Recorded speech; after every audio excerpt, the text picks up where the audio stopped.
Posible alquilar. Imagínate que tenés un gasto mínimo entre expensa y alquileres que casi llegamos a 100.000 pesos mensual y yo gano un sueldo de 100.000 pesos. Posibilidad de alquilar, por ejemplo, que es algo que nos pasa a la mayoría.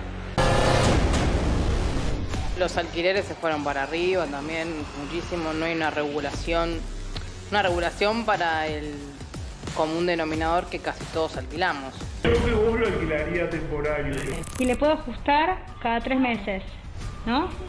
Sí, a menos que si quieren 6 meses de una, ya ahí lo dejan firmado de antemano, en esos 6 meses no lo puede tocar. Pero bueno, igual, como es en dólares, no varía tanto. Claro. La cosa es cuando es en pesos, que ahí sí te quedas desfasado. El problema de la vivienda es el problema quizás más importante que tiene hoy la Argentina, porque no es solo un problema de vivienda. Si vos tenés 9 millones de inquilinos que todos los meses tienen que dejar la mitad de sus ingresos en el alquiler, por supuesto que entonces no pueden vivir dignamente. Pero le podés dar la figura del temporal poniendo un motivo puntual, por ejemplo, que es un motivo por estudio o que es un motivo por salud.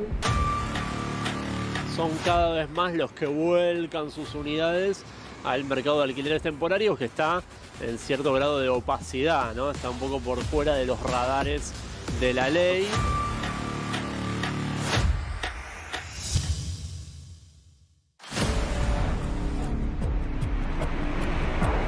Hola. ¿Qué tal? ¿Cómo estás? Sí. Vengo a averiguar para poner en alquiler un departamento. Sí. Teóricamente la ley dice que tenés que firmar por 3 años, pero le podés dar la figura del temporal poniendo un motivo puntual, por ejemplo, que es un motivo por estudio o que es un motivo por salud, que se está alquilando el departamento, entonces ahí la ley te permite firmarlo por temporario, por ejemplo, por 6 meses. Ahí lo podemos disfrazar de eso para evitarnos cualquier problema, ¿no? Pero siempre vas a estar en la posición más débil en caso de que surja algo con la inquilina. Ahora, ¿qué está ocurriendo con muchos de esos departamentos que te sacan del mercado y deciden de buenas a primeras colocarlos para alquiler temporario? Bueno, la ciudad de Buenos Aires es un gran ejemplo de eso, en donde hoy se calcula que hay 70.000 viviendas en alquiler temporario. En la ciudad de Buenos Aires es obligatorio registrar esas viviendas, sin embargo hoy solo hay 200 viviendas registradas. Todas las viviendas turísticas tienen que tener permiso del consorcio para ponerlas al alquiler turístico, por supuesto eso tampoco se cumple, y lo que sucede es que esas viviendas ingresan al alquiler turístico con renta en dólares, en donde en un mes pueden ganar lo que ganan en 6 meses o en un año alquilándolo para vivienda permanente. Tengo una consulta. Vos nombraste como posibilidad de alquilar departamento temporario también. Sí. ¿Cómo sería eso? Es más caro, ¿no? Las temporales por lo general son en dólares. En pesos, ¿no? O pagar el equivalente En pesos. en pesos. Son combinadas que hay. Ok, ¿y eso cuánto tiempo se puede alquilar? De 3 meses, de 6 meses, algunos quizás por año. ¿Por año se puede alquilar? Sí, hay algunos que te dicen que se puede hacer por año, sí. Son cada vez más los que vuelcan sus unidades al mercado de alquileres temporarios, que está en cierto grado de opacidad, ¿no? Está un poco por fuera de los radares de la ley. O también lo que están haciendo muchas inmobiliarias es poner que hay un alquiler apto profesional, entonces te lo alquilan para vivir, pero en realidad el contrato es para comercio, entonces con eso te pueden actualizar cada 6 meses o cada 3 meses.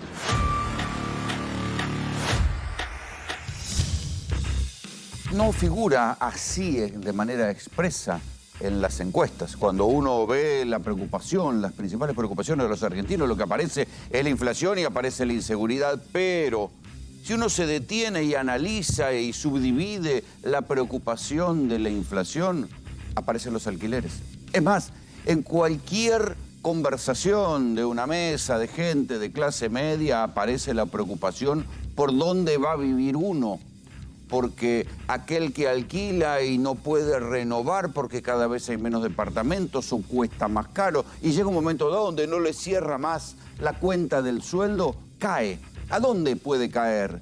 Algunos, en los casos más extremos, terminan pasando de los departamentos a villas de emergencia, donde los alquileres en proporción no solo no son baratos, sino que terminan siendo más caros. Y se los vamos a contar esta noche en GPS. Algunos pueden caer en pensiones. Es lo que pasa con muchos jubilados. Hay muchos jubilados hoy que están perdiendo sus viviendas que alquilaban porque no llegaron a comprarse a lo largo de su vida una casa y alquilaban y terminan cayendo en las pensiones. También van a ver un ejemplo esta noche en GPS.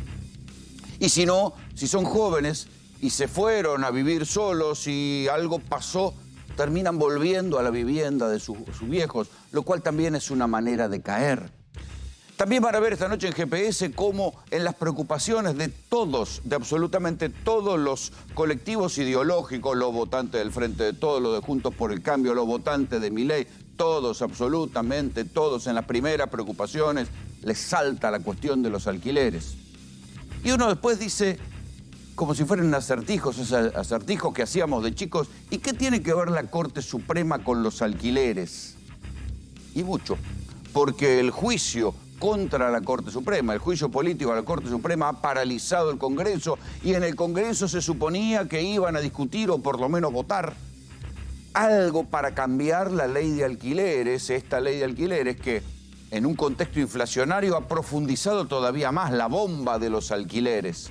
Sin embargo, el Congreso está paralizado y va a seguir paralizado. Entonces uno dice, ¿cómo poner, en qué balanza poner la cuestión política con la cuestión del funcionamiento y las necesidades de la gente?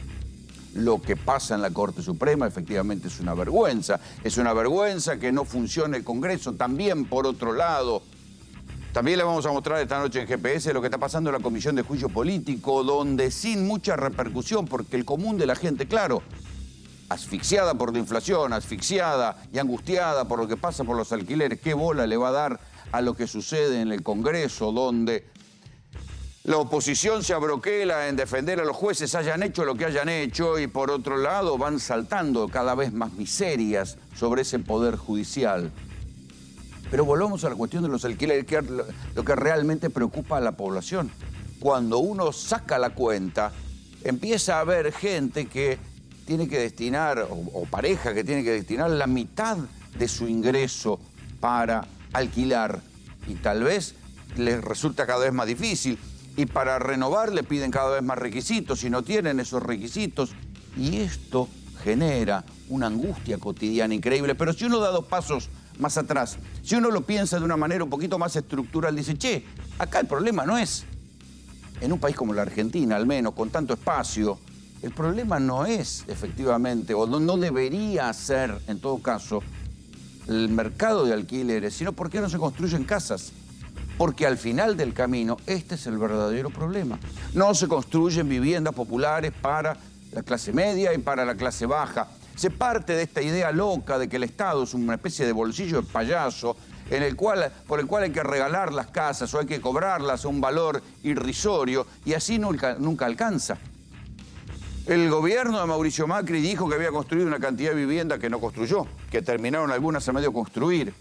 ¿Por qué? Porque no cierra la cuenta por ningún lado, porque esas viviendas son para qué, terminan siendo viviendas para el clientelismo político, para favorecer a tal o cual gobernador o intendente, para que vayan y corten las cintitas, o que tanto le gusta hacer a los políticos, pero lo que hay que hacer acá es otra cosa que nadie se molesta en discutir, y es que haya condiciones para que quien construya sea un negocio razonable, no un negocio casi mafioso con márgenes de rentabilidad del 100% en dólares, que un constructor construya un edificio, lo pueda vender, haya un préstamo, el que va a comprar pueda pagar ese préstamo como sea, a través de su sindicato, a través de un código de descuento, en fin, utilizar algún tipo de mecanismo inteligente y creativo, porque en otras épocas, en otros contextos inflacionarios en la Argentina se construyeron y se vendieron casas.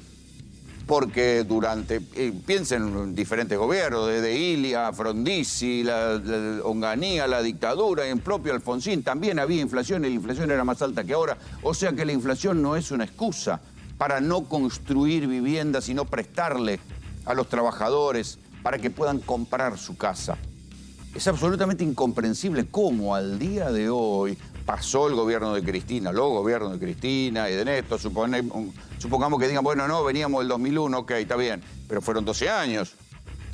Lo más cercano a un plan más o menos masivo de construcción y generación de vivienda fue el Procrear, que lo que hicieron, Macri lo terminó anulando, lo quisieron revivir, pero lo revivieron de una manera agónica y así pasan los años.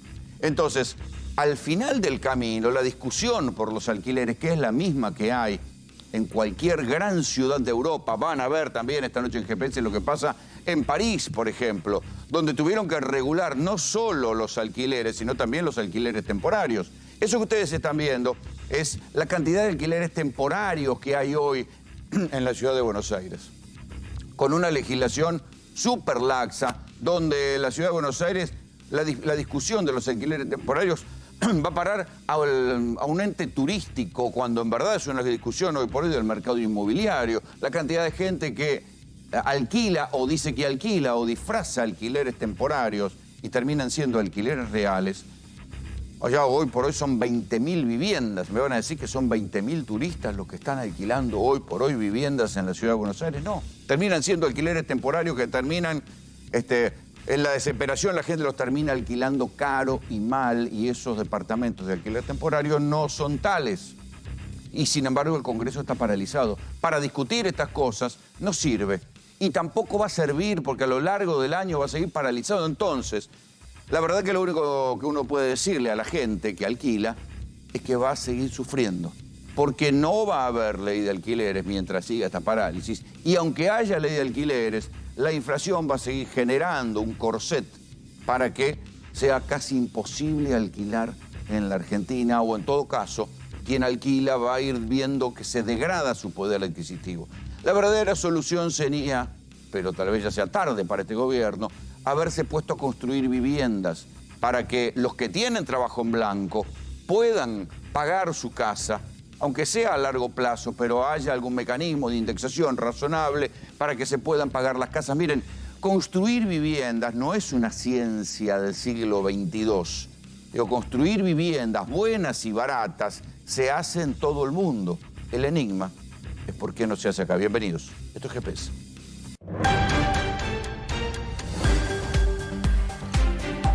Enseguida continuamos con la bomba de los alquileres, pero antes una información de último momento, porque estas cosas parece que solo pasan en la Argentina. Era un narco peligrosísimo, peligrosísimo. Lo habían detenido en tiempos de Patricia Bullrich, lo presentaron como el mayor narco de la Argentina. Se movía en la zona del nordeste. Lo detuvieron, esto fue en 2018. Le dieron 12 años de prisión. Mágicamente, por esas cosas que tiene la justicia argentina, en menos de 4 años ya el hombre estaba en arresto domiciliario. Claro, pobrecito, tenía hemorroides. Se ve que, nada, andás a ver qué tiene que ver las hemorroides con el arresto domiciliario. En verdad se había acogido también a la ley de arrepentido. Tenía hemorroides, era arrepentido, le dieron una cantidad de beneficios, tanto beneficio le dieron que lo mandaron como testigo de identidad protegida a este arresto domiciliario en algún lugar perdido en un pueblo de la provincia de Buenos Aires. Y fueron tan vivos que en ese pueblo, para monitorear si el hombre estaba detenido, tenía una pulsera, había que llamar por teléfono porque no había buen internet. Y un día el hombre dijo, me voy. Lo perdieron así el radar porque había ido al hospital a atenderse de las hemorroides. Es verdad que las hemorroides figuraban en su historia clínica.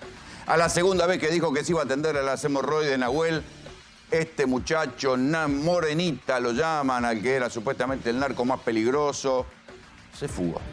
Federico Marín, alias Morenita. A ver, ¿qué pasa con este muchacho? Como bien vos dijiste, la investigación empieza ya por el 2014.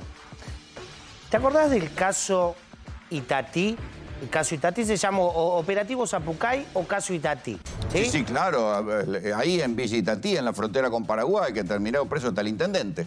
Intendente, viceintendente, abogados, policías, gente de otra fuerza, es decir, un gran trabajo.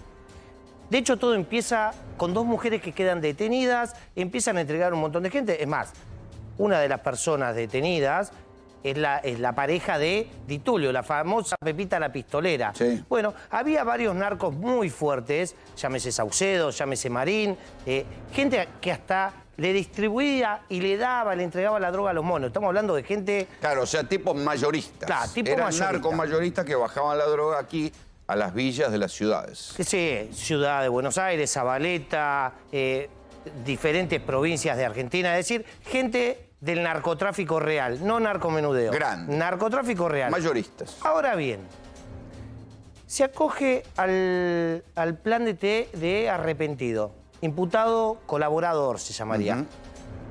¿Qué es lo que dice él? Vos cuando te acogés a esa norma, vos tenés que entregar a alguien.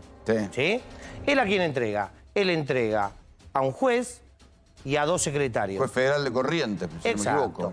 Entonces, ¿sabe por qué no los nombro? Porque eso se está investigando. Todavía no fueron condenados. De hecho, pero entonces... al juez federal creo que lo removieron. Sí, claro, pero está lo investigado. Suspendieron. Claro, está suspendido. Está investigado. Él y sus 2 secretarios. Él lo que dijo es que tomaron ese juzgado en connivencia con él. A fuerza de coima. Claro, ¿para qué? Porque el juzgado ese milita con el Paraná. ¿Por dónde entra la droga? Todo lo que ya sabemos. Puerto de agua profunda, algo pasa ahí y todos quieren ese lugar. Él entrega a esta persona, entonces... Él dice que arreglaba con el juez. Claro, con mucho tino dice, bueno, muchachos, te vamos a poner en el plan de testigos protegidos. Sí, pero, a ver, le dieron una condena de 12 años. Explícame cómo los 4 estaban en la casa, en arresto domiciliario y protegido. Claro, 12 por un lado, después tenía 8 y otros procesos. Estamos hablando de un tipo de más Está con más bien, de 25 pero vos no podés años. mandar semejante narco a la casa, un arresto domiciliario sin custodia. Claro, acá, a ver, acá lo que tenés que pensar, Rolo, y vos sabés bien cómo funciona esto. Es muy raro que se pueda escapar una persona cuando se acogió al plan de testigo protegido. ¿Por qué?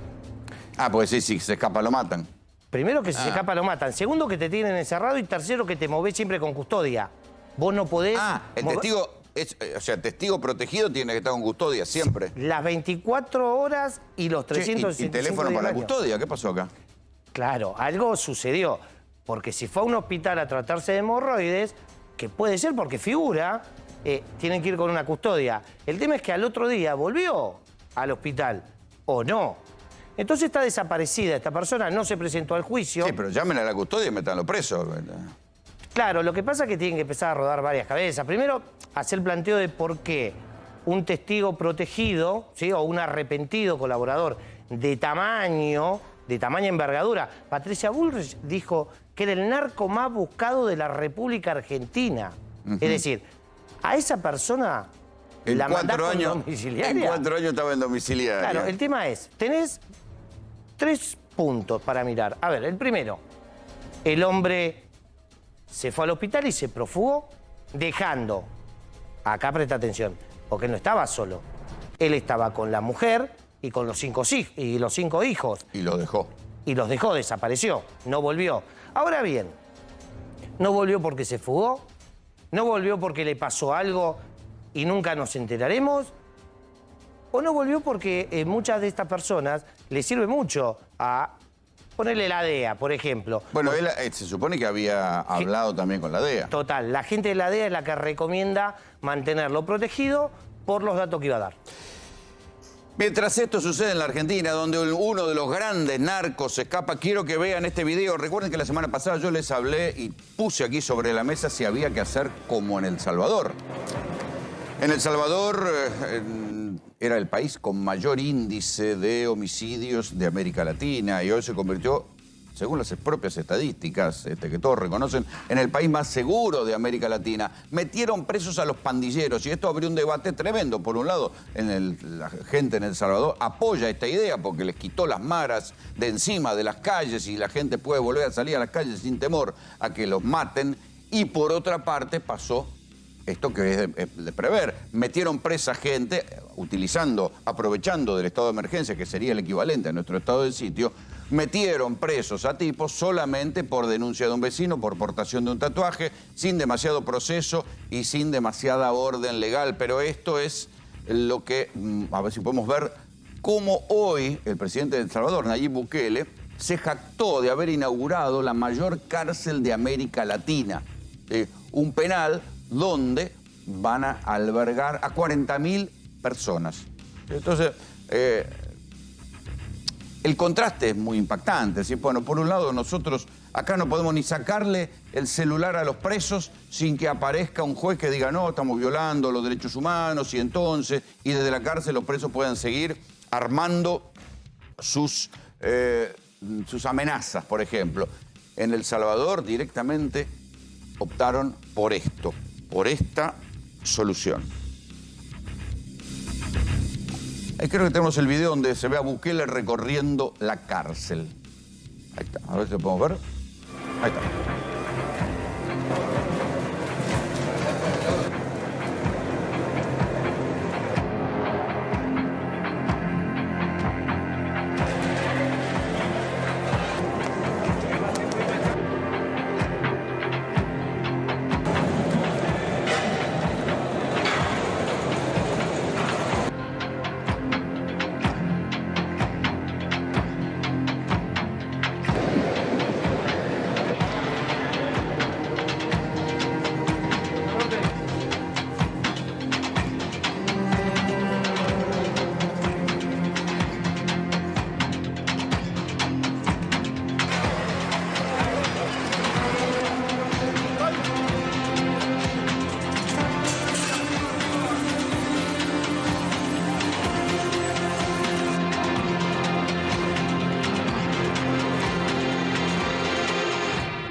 Bueno, esto es la manera en que lo filmaron, lo presentaron. Imagínense la cantidad de micro que utilizaron para trasladar a todos estos muchachos.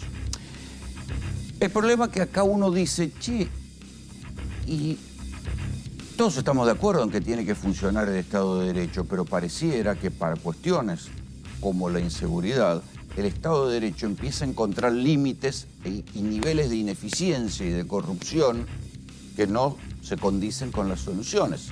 El debate es absolutamente fascinante porque ¿favorece las soluciones autoritarias? Sí, claro que favorece las soluciones y las teorías autoritarias, pero también es verdad que resuelve un problema que lleva décadas y décadas. Imagínense si alguien tuviera las herramientas o el coraje o no sé cómo decirlo, para hacer algo mucho más pequeño que lo que está haciendo Bukele, pero a escala, no sé, en la ciudad de Rosario.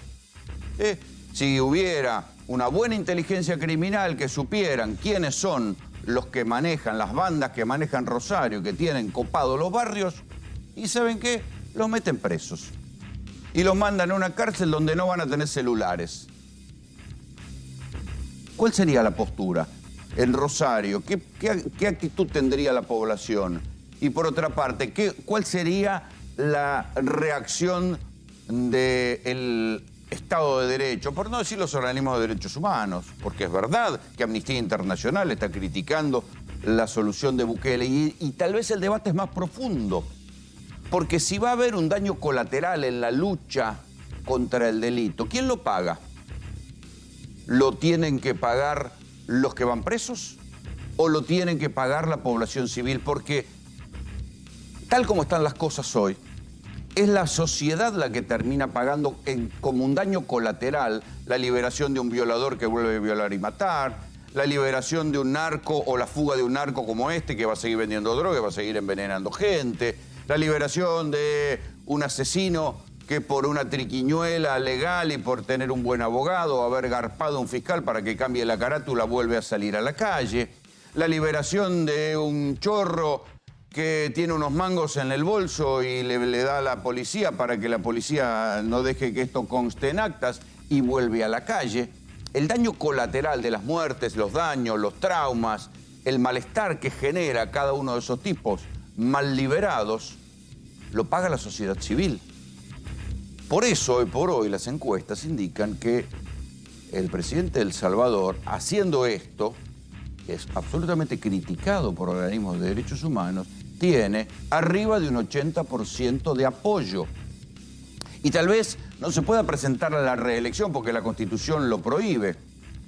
Pero ¿ustedes creen que un presidente con ese nivel de apoyo, por más que la Corte Suprema le diga que lo que está haciendo es ilegal, podría frenarse? Fíjense lo que son las cosas, cómo se replantea, cómo un presidente gana poder tomando la decisión correcta para hacer lo que realmente necesitan los vastos sectores de la población para mejorar su vida cotidiana. Aquí en la Argentina, digo el caso de Rosario porque es el caso más emblemático, podemos tomar, no sé, el Distrito Judicial de Loma de Zamora, el Distrito Judicial de San Martín, donde hay villas que están la policía entra y sale, a veces cobra, a veces no cobra, los narcos crecen, si crecen mucho lo matan, pero si no negocian. Rosario, donde las bandas desafían al poder de la policía y desde las cárceles hacen lo que se les da la gana, pero siguen teniendo celulares. Todo eso que genera y vuelve como un daño colateral sobre la población. ¿Qué pasa si alguien tiene el coraje cívico o político de resolverlo? ¿Qué poder ganaría?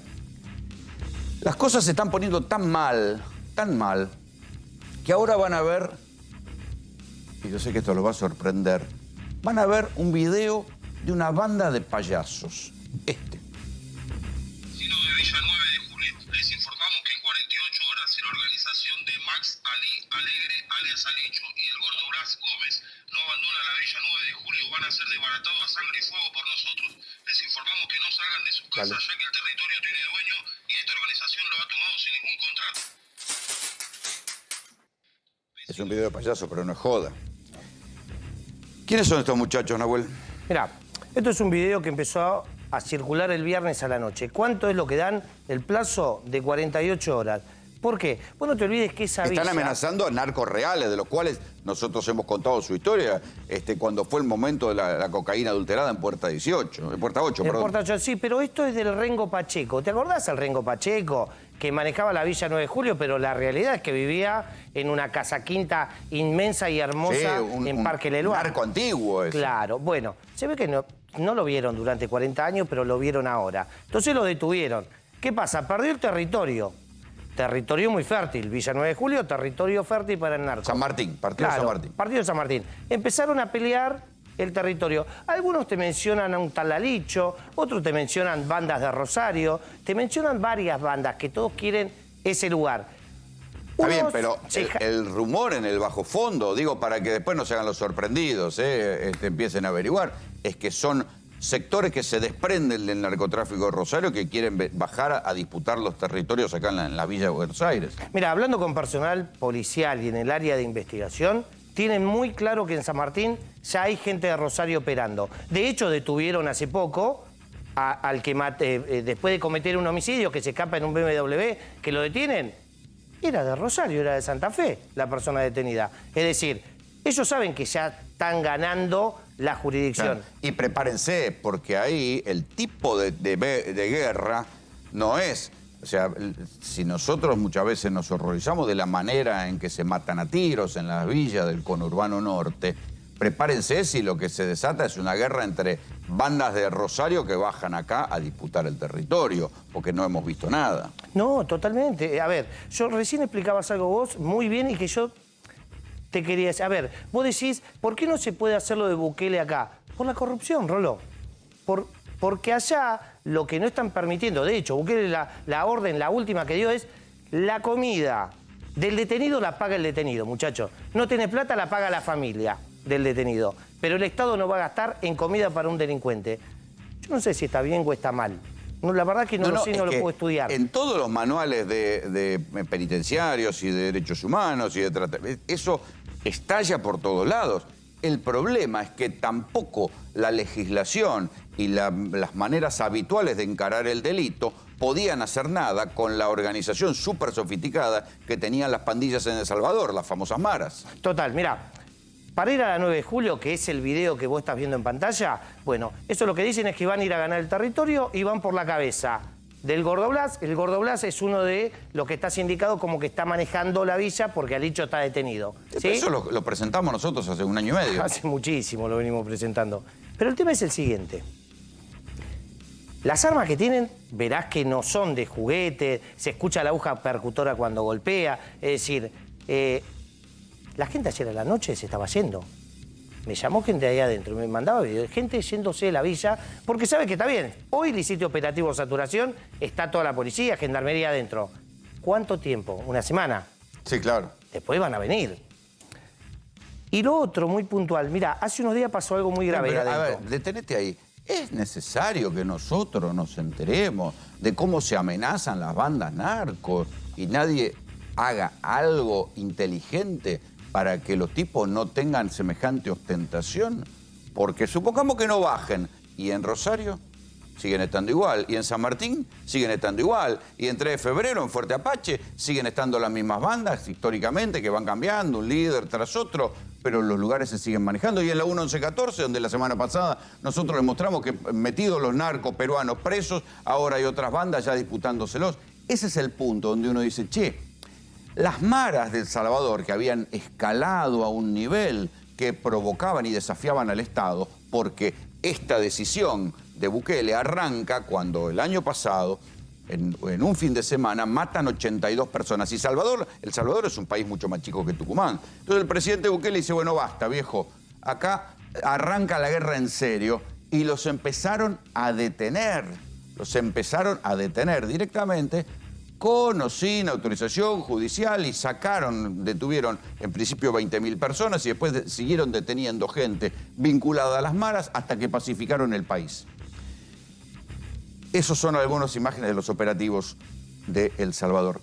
Acá, a no confundirse, el que piense que el narcotráfico acá tiene la estructura de los grandes carteles mexicanos o colombianos se equivoca.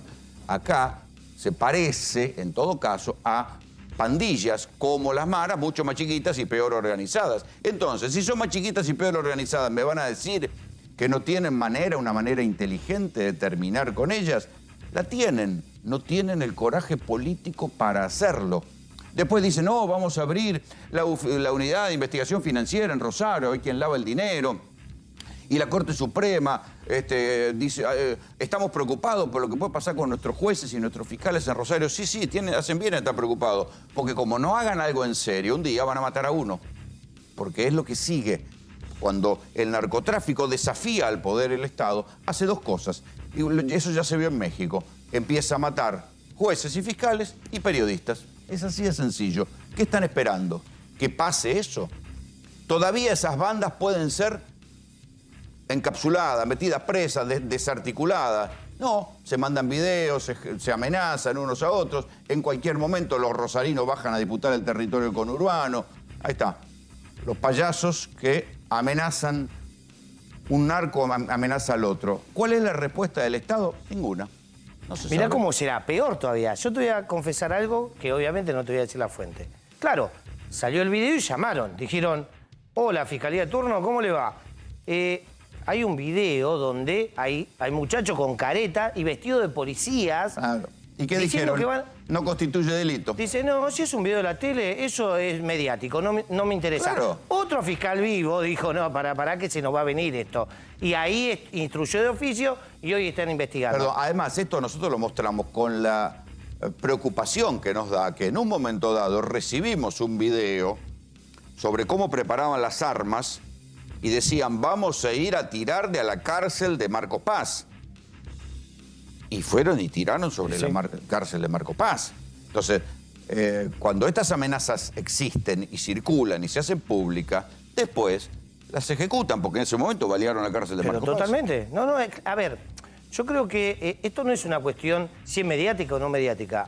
La realidad es que estás viendo 6 personas con armas largas y armas cortas, mostrando y haciendo percutar, la hoja percutora golpea, quiere decir que tan apta para disparos. Y de un conflicto que sabemos que existe. Y que viene dentro de un rato. Porque nosotros sabemos que este conflicto existe, porque nos lo cuentan desde las cárceles, nos lo cuentan desde Rosario. Sabemos que este conflicto en algún momento se va a desencadenar. No es que nosotros estamos diciendo, che, no, esto es de mentirita, están haciendo esto porque van a ir para otro lado. Sabemos que el conflicto existe. Y así como en su momento nos asustamos porque sabíamos y veíamos venir que iban a balear la cárcel de Marco Paz, y menos de una hora ya la habían baleado, estas cosas suceden. Y si nosotros le decimos que hay que preocuparse, ¿por qué hay que preocuparse? Ahora, ¿cómo es posible que nosotros nos preocupemos y desde el Estado no haya ninguna respuesta? Porque ayer lo que decían es, no, tranquilo, está lleno de policía la villa. A mí también me llamaron y me dijeron eso. No, en San Martín, ¿por qué? ¿Por qué mandan los periodistas si está lleno de policías? ¿Por qué todo ese? El problema no es lo que hagamos nosotros, no se confundan, ¿eh? Esto va para todos los políticos que me llamaron ayer, indignados por lo que estábamos mostrando de San Martín. El problema no es lo que hagamos nosotros, el problema es lo que no hacen ustedes. Vean un poquito más de Bukele.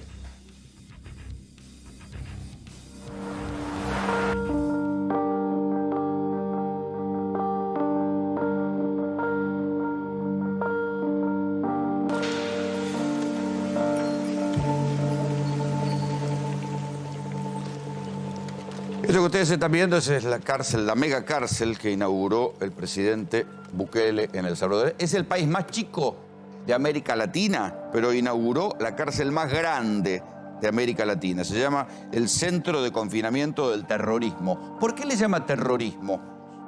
Porque le puso como agravante a las maras la calificación de asociación ilícita como si fueran terroristas. ¿Sí? Algo elemental. Claro que acá muchas veces la figura de asociación ilícita no sirve para todo lo que debería servir. Conspiracy es la acusación que ponen en Estados Unidos cuando quieren desarmar una gran banda. Ahí lo tienen a Bukele. Ahora, ¿cuánto tardó en construir semejante cárcel? Insisto, una cárcel que va a albergar a 40.000 prisioneros. ¿Cuánto tardó? 6 meses. Che, es El Salvador, es más chico que Tucumán, es un país pobre. Estados Unidos le cortó los créditos. Y sin embargo pudo hacer una cárcel para 40.000 pandilleros. Tenían un problema real, consiguieron la plata, hicieron lo que había que hacer. Acá todo eso se diluiría en excusa. No, que los vecinos no quieren tener una cárcel cerca, entonces vamos a buscar otro lado, y después los vecinos del otro lado no quieren, y entonces el intendente no quiere, y la cárcel no se construye porque la cárcel no da votos. Ahí está. El país más chico de América Latina resolvió la inseguridad construyendo la cárcel más grande de América Latina.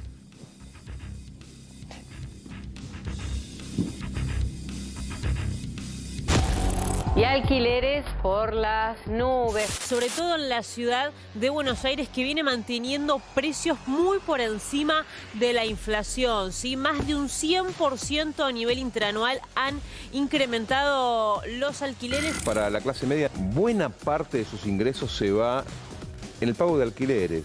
Imposible alquilar. Imagínate que tenés un gasto mínimo entre expensa y alquileres que casi llegamos a 100.000 pesos mensual y yo gano un sueldo de 100.000 pesos. Hay ciertas cuestiones yo creo, de empezar a cobrar caro y ver si cae alguien. O mantener, me imagino que es muy difícil, no me imagino a alguien queriendo alquilar en este momento un buen ambiente por 100.000 pesos. Y las indexaciones que tienen, más juntar la plata con los sueldos para poder mudarse, es muy, muy difícil. Pero al final el que se termina imposibilitado de poder vivir acá somos los trabajadores, al fin y al cabo, la gente que trabajamos. El problema de la vivienda es el problema quizás más importante que tiene hoy la Argentina, porque no es solo un problema de vivienda. Si vos tenés 9 millones de inquilinos que todos los meses tienen que dejar la mitad de sus ingresos en el alquiler, por supuesto que entonces no pueden vivir dignamente. Ahí es donde tiene que estar el Estado regulando el gasto más importante que tiene un hogar, que es el precio del alquiler. Ahora el 75% de los que tienen menos de 49 años alquilan. Esto quiere decir que la única forma de acceder a la vivienda es alquilando. ¿Cómo evolucionaron los precios de los alquileres? Bueno, en el último año tenés 2 segmentos. Los que siguen a la fórmula de la ley nacional estuvieron un poco por debajo de la inflación, porque la fórmula lo que hace es ponderar tanto la inflación como la evolución de los salarios, con lo cual hicieron un poco de efecto de colchón y aumentaron, ¿sí? Hoy estamos cerca del 90%, pero son varios puntos por debajo de la inflación promedio de la economía. Después tenés otro segmento que es el que rige en condiciones de mercado, los que están por fuera de la ley, y ahí hay una heterogeneidad enorme, ¿no?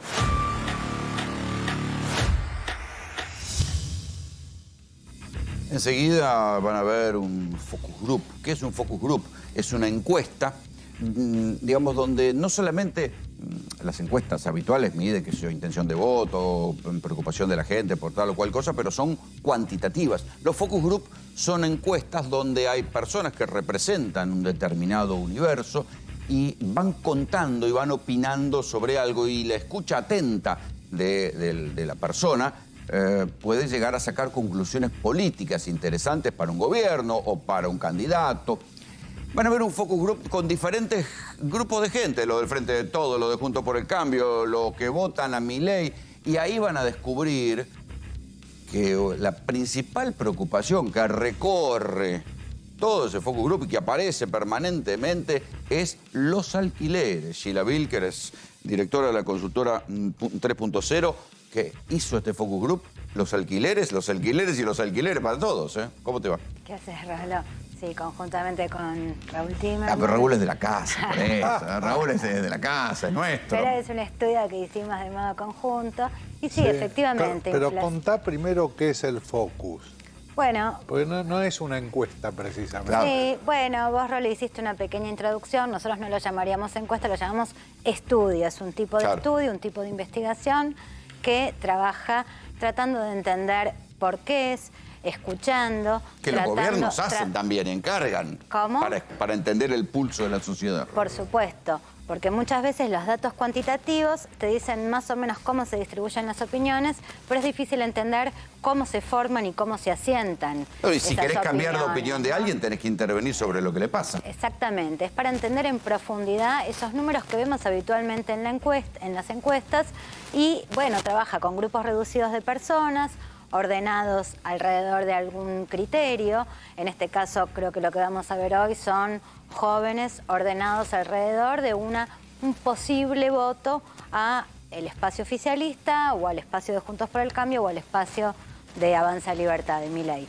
Entonces, bueno, vamos a ver cómo esas tres sensibilidades distintas, esas tres posiciones políticas distintas respecto del diagnóstico social, los problemas en primera persona, qué es lo que los aqueja, lo que pasa, bueno, está fuertemente atravesado por el tema económico, la inflación y también alquileres. Porque es la vida cotidiana. Es la vida cotidiana que te afecta a lo más querido, a la vivienda, dónde vas a vivir, cómo va a ser tu vida, vivís más lejos, más cerca, te caes, volvés con tus viejos. Que atraviesa toda la vida. Y vos sabés que hay algo interesante, y es que a diferencia de los temas vinculados a inflación o a inseguridad que se perciben como temas sociales, los temas vinculados a vivienda se viven más en una primera persona por fuera del drama social, de los límites del alquiler. Entonces esto que vos planteabas de discutir una ley de alquileres... Es político. Claramente. Claramente se ve como algo político. Es un tema social y político. Raúl. Pero bueno. Bueno... Es interesante lo que vas a hacer, que es mostrar opiniones en los focus group y ver cómo estas opiniones atraviesan los distintos pensamientos ideológicos. Quiero aclararte que efectivamente hacemos focus group con Sheila para mucho, para oficialismo, para oposición, para distintos candidatos, pero estos focus group en particular que vos vas a mostrar son focus groups hechos para nosotros poder entender qué es lo que está pasando en la sociedad. Exactamente. Y con Sheila hablamos viéndolos. Yo creo que el trabajo que hicieron ustedes es maravilloso. Es la primera vez que lo veo presentado de esta manera. Siempre tuve la ilusión de que se podía, pero nunca lo había visto. Es el gran hermano de la sociedad argentina. Claro. Porque ahí al final lo que empieza apareciendo... Antes de ir a los focus group quiero mostrarles algo. Porque yo recién les empecé diciendo, bueno, la cuestión de los alquileres es un problema que tienen todas las grandes ciudades y las ciudades van buscando soluciones. Pero acá se ha instalado esta cuestión de que, bueno, que los alquileres lo tiene que regular el mercado de una manera sacrosanta. En un rato vamos a hablar con Inti, porque es que yo le robé a él la idea de que el problema no son los alquileres, sino que es la falta de construcción de vivienda. Pero en lugares como París, donde es difícil construir, porque la ciudad ya está construida, es una ciudad vieja, que tiene su encanto turístico, en que no se la modifica alegremente, la cuestión de los alquileres es peligrosísima si uno la deja librada de la especulación inmobiliaria y turística. Entonces, en París piensen que gobierna un presidente como Macron, que es un presidente de centro-derecha, que tiene lo persigue y lo corre por ultraderecha, un sector importante, y también tiene una izquierda fuerte. ¿Qué es lo que pasa en una sociedad como la francesa? Regularon los alquileres de esta manera.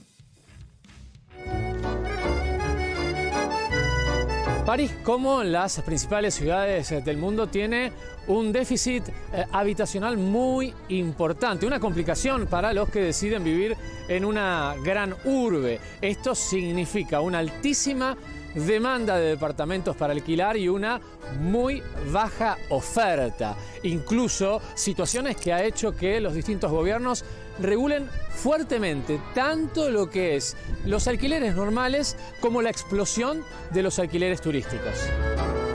Los alquileres normales son muy complicados. Las personas prácticamente participan, tienen que hacer un dossier para justificar que pueden ser acreedores de esos departamentos, repito, con muy baja oferta y una altísima demanda. Se compite muchísimo por conseguir un lugar donde vivir. Por eso el gobierno ha dispuesto, entre otras cosas, una regulación muy fuerte en los precios. Hay precios testigos o techo de precios, y si un propietario se excede de ese precio, el inquilino puede demandar o puede pedir que haya un reembolso sobre lo que se cobró de más. Pero el nuevo problema es el alquiler temporario, aquel que se consigue a través de las plataformas, sea Airbnb o Booking. Tal cual, los propietarios prefieren dejarlos frente a este sistema de alquiler y no dejarlos en lo que es el tradicional alquiler. Por eso también el gobierno estos departamentos los ha regulado fuertemente. Hasta 120 días es la posibilidad que tiene un propietario para explotar en estas plataformas un departamento para los viajeros, los turistas que llegan aquí a París. Hay una alternativa más para los propietarios, por lo menos aquí en París y en las grandes ciudades también de Francia. El alquiler de departamentos amoblados, es decir, equipados. Esos tienen una regulación también muy fuerte, pero permiten elevar el precio de las locaciones y, por el otro lado, hacer los plazos algo más cortos.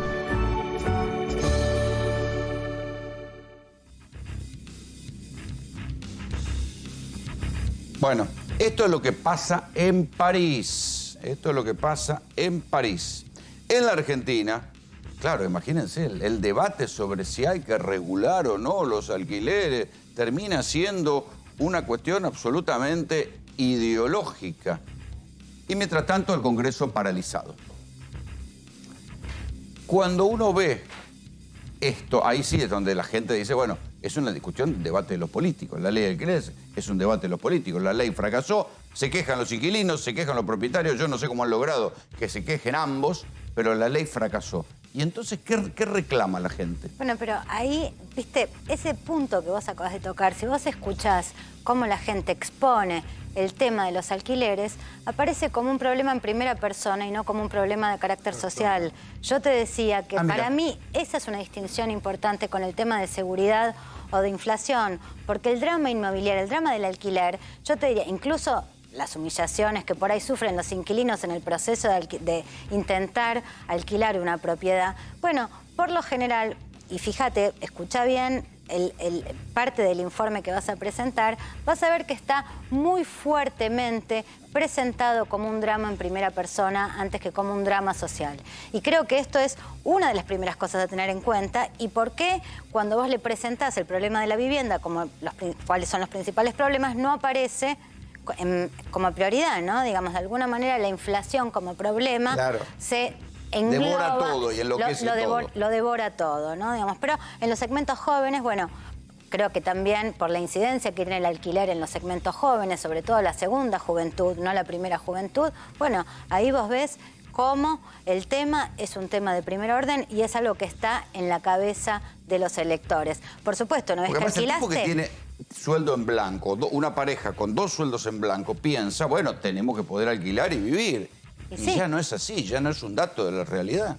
Pareciera que eso debería ser lo lógico. Bueno, eso es todo un desafío en la vida de los segmentos medios y mucho más difícil en los segmentos medios bajos. La cuestión de los alquileres se va complicando cada vez más, de modo tal que mientras el Congreso está paralizado, la ley no se discute, pasan los días, la inflación genera que cada vez es más difícil alquilar, hay una especie de psicosis entre los propietarios que dicen, no voy a poner la casa en alquiler porque pierdo plata. Y entonces ahora todos piensan, o buena parte de los que tienen departamentos para alquilar, piensan que la solución está en ponerse alquileres temporarios, porque si está la ilusión esta de que si embocan 3 o 4 turistas que les alquilen temporarios se van a llenar de plata y no van a gastar. Pero también está el problema que, ojo, que los alquileres temporarios después generan una inseguridad legal. Y también ahí al final del día hay otro problema. Es decir, bueno, el Estado no regula para que se cumplan las cosas que la propia ley pide, pero tampoco regula cuando un tipo se queda en una casa cuando tiene que ser desalojado. Esto es lo que pasa cuando uno va con una cámara oculta a una inmobiliaria, véanlo.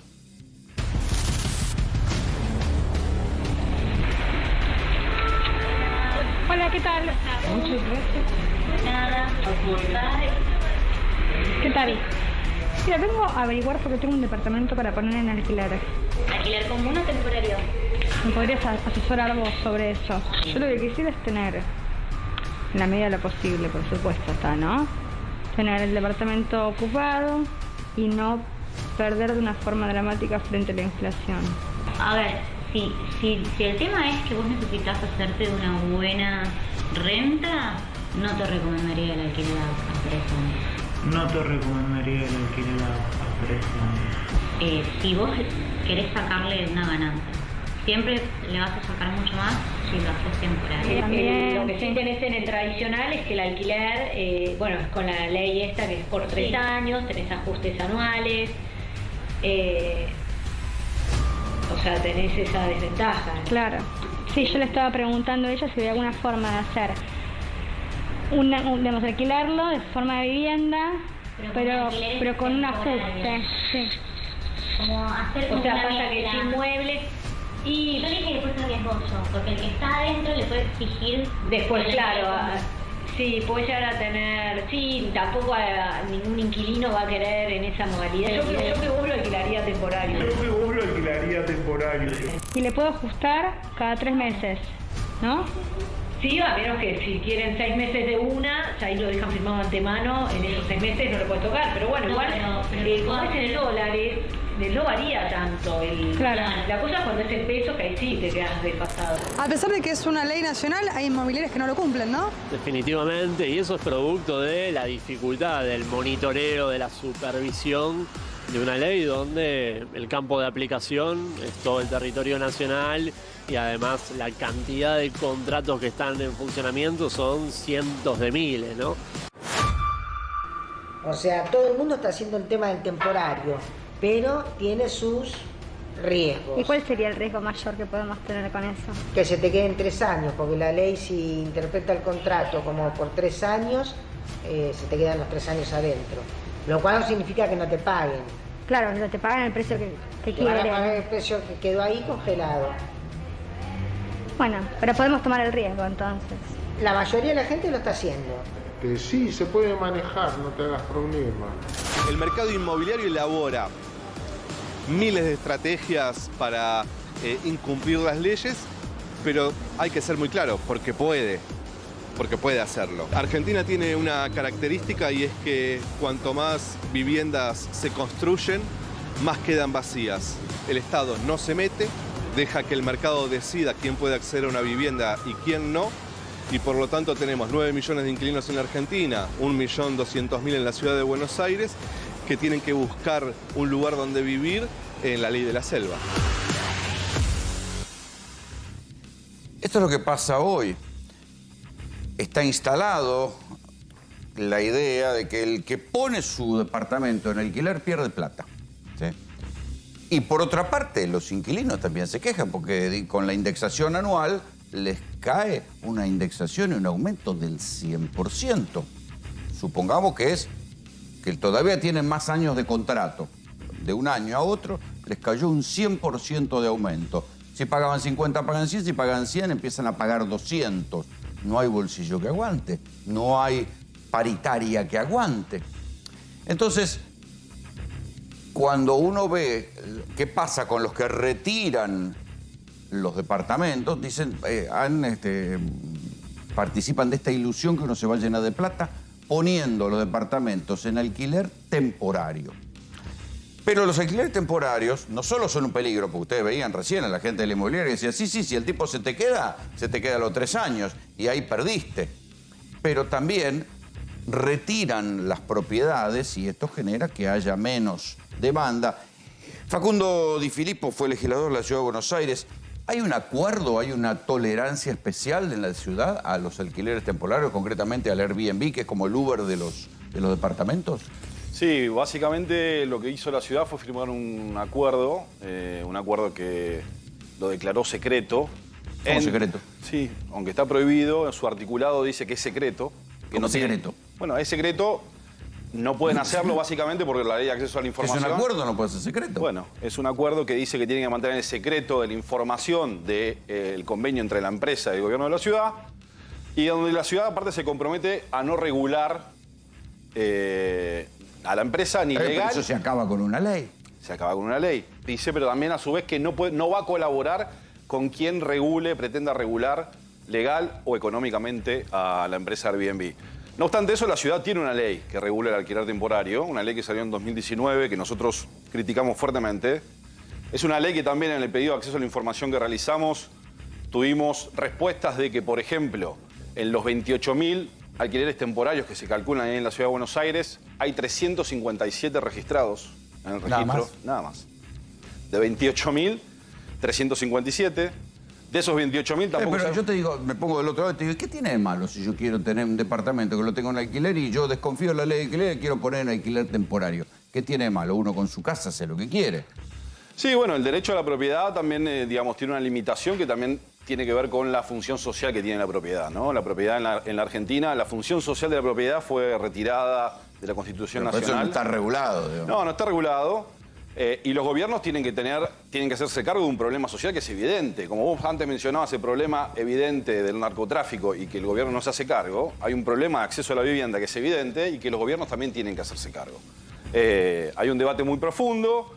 La idea sería que se construyan casas, ¿no? Digamos, ¿no? Sí, esa es una alternativa. Hay ciudades y hay ejemplos donde hay una fuerte presencia de vivienda pública en alquiler, en ciudades europeas principalmente, que eso regula el mercado y es una alternativa podría ser posible. Acá nadie tiene los huevos para hacerlo. No tiene un huevo y que sostenga una política pública permanente como es la que sostiene estas ciudades es muy difícil en el contexto político crítico que tenemos. Sí, se hace en Londres, se hace en Madrid, se hace en Viena, lugares de diferentes gobiernos, de derecha, de izquierda, digamos, donde hay edificios enteros que son públicos, pero además son municipales, ni siquiera son son edificios municipales que se alquilan barato. Pero también es verdad que no es que el que entró ahí se queda a vivir para siempre, se tiene que desalojar porque no paga, se lo desaloja. Sí, es así y ahí tenés ejemplos que son contrarios a eso. Por ejemplo, la acción que se llevó adelante en Berlín para estatizar viviendas. Eran viviendas públicas que hasta el 2006 por la crisis económica en Berlín hicieron privatizar. Y ahí se vino el desbarajuste en el alquiler que existe hoy en Berlín. Entonces están planteando que esas viviendas que fueron construidas por el Estado, privatizados a fondos internacionales que tienen esta capacidad de incidir de comprar sobre mercados emergentes como el nuestro o en otros lados, ahora están pidiendo nuevamente que vuelvan a ser estatales. ¿Se sabe cuántas viviendas hay sin ocupar en Buenos Aires? Son cerca de 120.000 viviendas hoy en la Ciudad de Buenos Aires. ¿Qué pasaría si salieran a alquiler? Checaría bastante la emergencia habitacional. Portugal lo acaba de decretar en estos días. Está llevando una consulta popular para ocupar o obligar a alquilar todas las viviendas que están vacías. Y ¿Prospera esa idea? Sí, va a prosperar en Portugal. Bueno, lo acaban de anunciar en estos, digamos, Portugal acaba de hacer un paquete de medidas muy interesantes que tienen que regular el alquiler temporario, poner en alquiler la vivienda ociosa, prohibir las Golden Visas. Las Golden Visas son estas visas que te permiten ser ciudadano de un país y vos tenés capacidad de inversión inmobiliaria en el país. Todo eso lo tuvo que limitar por la clara emergencia habitacional que está atravesando. Vean, por ejemplo, qué pasa en la ciudad de Buenos Aires. Ahí está. El comparativo. En septiembre de 2022, ahí detrás de Chile de Raúl, tienen la cantidad de viviendas ofrecidas por Airbnb en la ciudad de Buenos Aires. Eran 15.000. Acá está. 15.000 para el alquiler temporario. Septiembre de 2022. Vean ahora. Diciembre de 2022 son 20.085. También hay que decir que la persona que tiene el departamento ocioso, en definitiva, sigue pagando. O sea, si no lo alquila, también tiene que pagar expensas, los impuestos. O sea, a la larga pierde. Sí, a la larga pierde. Por ahí, o sea, hay que ver si pierde contra la inflación, contra la expectativa de lo que podría ganar, o termina pagando. Hay que discutir hoy también la concentración de la propiedad que está habiendo, porque en el discurso que efectúa el mercado todo el tiempo te dicen que hay una señora jubilada que tiene un departamento más que para complementar la jubilación necesita alquilarlo. Si necesita evidentemente alquilarlo, no tiene la forma especulativa de sacarlo del mercado como se está planteando. Entonces, lo que está viendo es claramente... Sí, eso también es como un relato. Hay un jubilado que tiene un departamento y con eso vive. Sí, está bien, pero también lo que se ve es que son las propias inmobiliarias las que alientan y van y le dicen a la persona, ponelo en un alquiler temporario. Aunque ellos mismos también te terminan reconociendo que si el inquilino se te queda, lo más factible es que se te complique. Las Porque inmobiliarias estás haciendo una truchada. Estás haciendo una truchada y aparte generan ese nivel de distorsión sobre el mercado porque tienen más comisión las inmobiliarias. Pero lo concreto hoy en la ciudad, que con el estudio, el censo 2022, hay un comparativo que ha crecido el 8% de la población en la ciudad de Buenos Aires y la cantidad de viviendas creció un 15%. O sea, duplicó la cantidad de viviendas que se hace sobre la cantidad de personas que habitan la ciudad de Buenos Aires, y la inquilinización, que venía en baja hasta el 2010, se potenció fuertemente. Cada vez hay más inquilinos, menos propietarios. Eso implica concentración de la propiedad.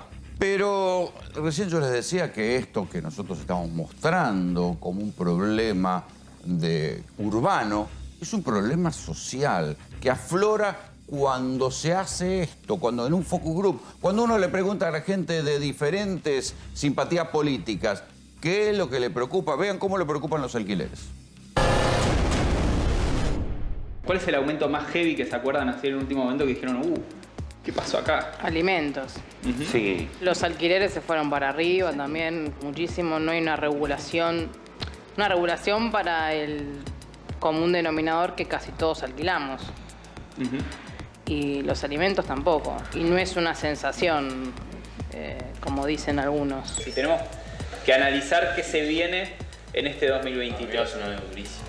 La inflación sube todo cada vez más, cuesta un montón, la plata, lo que uno gana no alcanza, tenés que tener 2 trabajos. ¿Te acordás alguna cosa en el último tiempo que hayas visto que te haya llamado la atención, lo que aumentó? Sí, el tema de la comida, la obra social, y la verdad que cada vez se hace más difícil y uno siempre tiene que estar buscando más trabajo y también la casa propia, o sea, estar ahora, yo vivo con mis viejos, pero la verdad que no me gusta esto, yo quiero salir un día, pero cada vez es difícil. Hoy en día si me tengo que ir a vivir con alguien. Vieron que en Argentina se habla de clase baja, clase media, clase alta. Ustedes, de esas 3 categorías, ¿en cuál se ubicarían? Yo media baja. ¿Media baja? Sí. Yo clase media con cierta comodidad. Ok. Media, pero porque no tengo hijos, vivo solo, es departamento propio, tengo 2 laburos y otros curritos, me puedo decir que estoy en la media. Ahora me llega a pasar algo, en cualquier momento me caigo a la baja. Es muy corta la brecha. Media baja porque alquilo, vivo día a día laburando un montón. Sí, como que estoy trabajando estos 2 laburos que hago, digamos, también por esta situación, para poder llegar bien. Y eso, alquilar me cuesta un montón, cada vez que tengo que renovar o tengo que... Eso también, o tengo que mudarme y tengo que buscar y todos los requisitos que me piden. Nada, todo eso me hace como ponerme ahí en ese lugar. Por ejemplo, Si una persona tenés- que vive sola, ¿cuánto necesita tener a fin de mes como para sentirse de clase media? 150, para mí más. Si Para mí alquila, más. Si no pagas alquiler. Claro. Si no paga alquiler. No sé ni cuándo están, ya perdí el control. Yo creo que Si tiene que pagar un 250.000 como alquiler. mínimo. 250.000 como mínimo si pagas alquiler. ¿Qué otros problemas podemos mencionar que hoy en día están pasando en la Argentina? La inflación, la imposibilidad de alquilar, por ejemplo, que es algo que nos pasa a la mayoría. Eso es lo peor de todo. Y saber que faltan 6 meses para que te renueven el contrato y saber que o te quedas en la calle o tenés que aceptar esa locura. Y sube todo, pero el sueldo sigue siendo el mismo. Clarísimo, ¿eh? 250.000 pesos para vivir, dice la gente en su propio cálculo, y siempre, tenía razón Gil, al final aparece la angustia de voy a tener que alquilar y otra vez no voy a poder alquilar y tengo que aceptar la locura que me piden. Sí, escena de angustia, escena de humillación.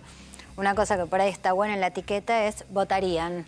Son votantes prospectivos que dicen hoy que votarían. Simpatizan. Claro, o sea, son cercanos, no son votantes de, sino personas que votarían a. Y pongo esto porque, bueno, cuando nosotros testeamos las escenas electorales, lo que vemos es volatilidad. ¿Puedo esto o también estoy pensando en esto, mirando ¿Ah, sí? esto? Entonces, ¿El no sabe, no contesta es volátil hoy por hoy? bueno, a ver, cuando no hay un escenario todavía claro, abierto, un escenario electoral, me refiero a la demanda, ¿no? Digamos, no está claro quiénes van a ser todavía los candidatos. Vos acordate que también el voto se ordena por rechazo a lo que hay enfrente. Entonces, tenés muchas cosas todavía para considerar. Entonces, son personas que hoy por hoy dicen que votarían preferentemente a Frente de Todos o preferentemente a Juntos por el Cambio o preferentemente a Libertarios, pero cuando los pones a decidir en una escena de opciones, bueno, pareciera que prima lo que dijeron en un primer momento, pero también estás viendo que no hay una cosa ahí de mega seguridad. Estoy súper convencido. De súper convencimiento. Bueno, es que esto es lo que O sea, ha provocado el fracaso continuado de Macri y de Alberto, que ha provocado una volatilidad en el voto que... Mira, hay una nueva sensibilidad joven, hay una nueva sensibilidad, hay una mayor distancia respecto de los partidos tradicionales, eso llegó para quedarse, hay yo te diría, también una transformación respecto de cómo se enuncian las demandas. Nosotros estamos viendo por ahí que muchos segmentos jóvenes, sobre todo en la sensibilidad libertaria, antes que enunciar el voto o la demanda en primera persona, es decir, voto a este porque quiero que...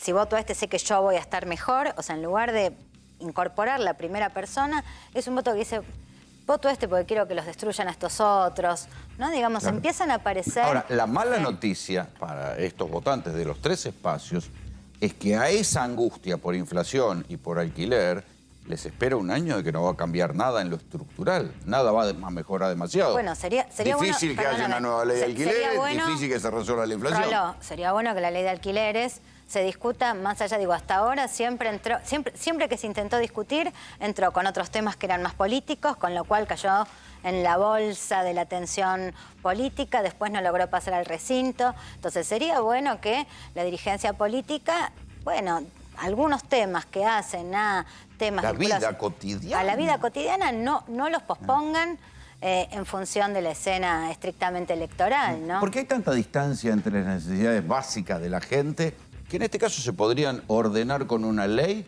y lo que discuten los políticos? Bueno, te voy a decir qué es lo que más me llama atención de lo que acabas de mostrar.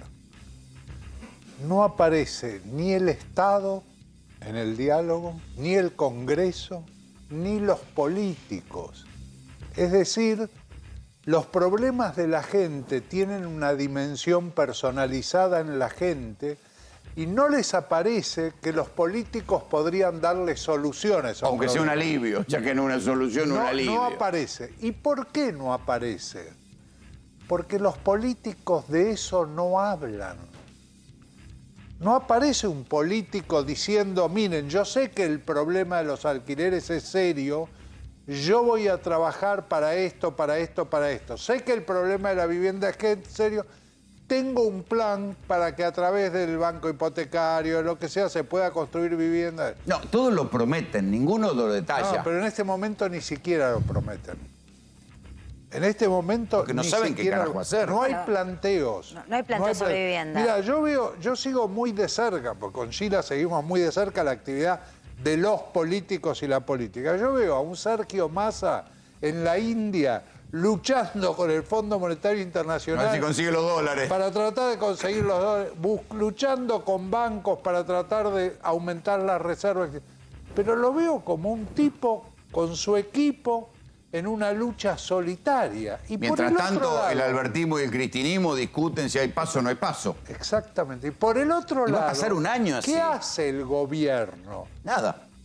Nada. Bueno, la gente... Están preparando una mega delegación para ir al Congreso de la Mujer. Bueno, sí, ese es otro tema. Cada tema que podés plantear es un tema dramático para los problemas de la gente, claro, porque ninguno tiene algo que ver con la solución a esos problemas.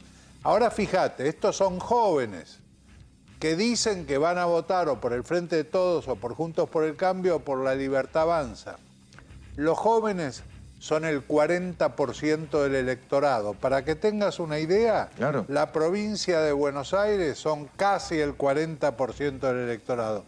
Ese es el potencial de los jóvenes. ¿No es exasperante la paciencia con la que se toman los problemas angustiantes de la gente? Como que si todo pudiera esperar. Pero para el tipo que tiene que ir a alquilar, no puede esperar la solución. La angustia es individual. Patean, ¿viste? Y bueno, y algún día se resolverá cuando las próximas elecciones cambie la composición de la Cámara.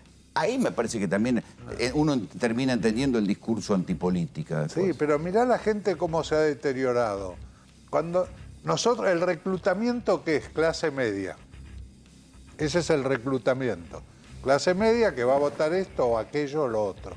Cuando vos le preguntás, todos te dicen media baja. Claro, no, tenés razón. Algunos te plantean que, viste, ahí en la... Hay uno que dice, sí, clase media porque laburo como un perro. Sí, esta que tiene idea dos trabajos, de... el padre odontólogo. Bueno, que es un poco lo que caracteriza esta idea de la clase media tomando más de un trabajo para mantener el estatus, un estatus que cada vez es más, está más en la cornisa, ¿no? Digamos, es esta nueva clase media sin holgura, ¿no? Digamos, una clase media que va perdiendo eso que es esa cosa cualitativa que define el ser clase media, que es darse un gustito, ¿no? Digamos, claro, tener una salida, una peluquería. No sentir que vivís con la soga al cuello. Bueno.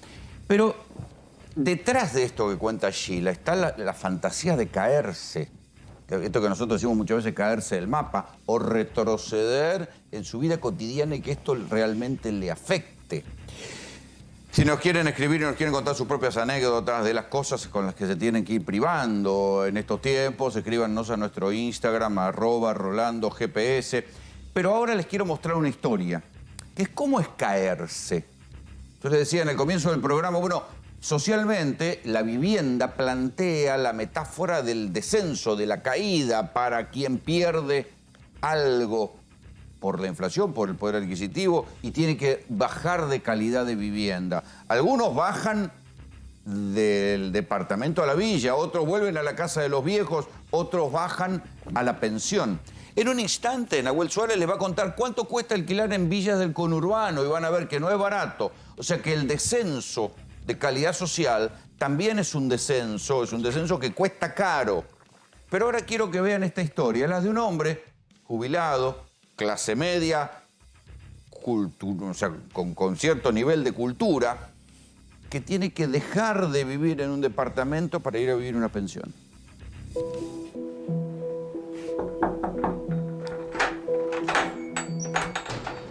Hola, Juan. ¿Qué tal? Sí. Un gusto, muchas gracias por recibirnos. Bueno, siéntanse como en su casa.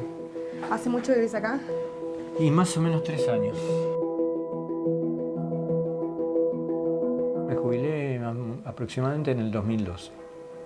¿Y hace cuánto vivís acá? Acá hace más o menos 3 años y antes viví en otra pensión, en Boedo, otros 3 años más o menos. Antes trabajaba freelance como diseñador gráfico, en su momento fui docente universitario y cuando me jubilé, la jubilación del kirchnerismo No vivía con lujos, pero tampoco me faltaba dinero, hasta inclusive tenía una pequeña capacidad de ahorro. Yo me jubilé cobrando $400 y en cuanto empezó Macri, al toque, en un año y medio, me bajó a la mitad la jubilación. ¿La mitad? La mitad, sí. Macri se fue dejando la jubilación mínima en $185. Y hasta el mes pasado con Alberto cobraba $125. ¿Cuánto cobras hoy de jubilación? 50.000 pesos para redondear. ¿Y cuánto gastas en alquilar esta pieza en la pensión? 30.000 pesos. 30.000 pesos, o Sí. sea, te quedan 20.000 pesos. Sí, pero a eso hay que seguir restando. Me tuve que comprar un celular nuevo porque el que tengo es de hace 6 años. Lo pago contra factura del abono, son 7.000 pesos más, andás sumando. El único capital que tengo es una moto. Te quedan 13.000 pesos para vivir. Por ahora. ¿Cuánto gastas de seguro? De seguro de la moto gasto 3.000 pesos. A eso lo tengo que sumar 5.000 de cochera. Te está quedando 5.000 pesos para vivir. ¿Todavía no comiste? Ni Todavía no pagaste comí. otras cuentas. No cargué nafta. ¿Hace cuánto que no te podés comprar ropa? Mira, sinceramente, no me acuerdo, ahora voy a procurar hacer memoria, pero creo que la última prenda que me compré fue este polar, más o menos antes del año 2000, ¿qué te puedo decir? Todo lo que ves ahí, es casi todo regalado. O sea que vos no podés elegir tu ropa de momento. No, la ropa no está en mi cabeza.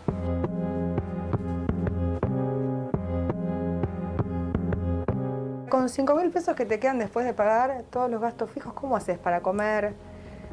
Para cargar la nafta. Como decían los Beatles, con una pequeña ayudita de mis amigos. Me las rebusco, yo la estiro, la hago de goma la plancha. Ahora, además de la ayuda que te pueden dar algunos amigos al cobrar la jubilación mínima, ¿cómo haces para seguir viviendo? Y tengo que trabajar. Ya de lo sos que jubilado sea. y seguís trabajando. Sí.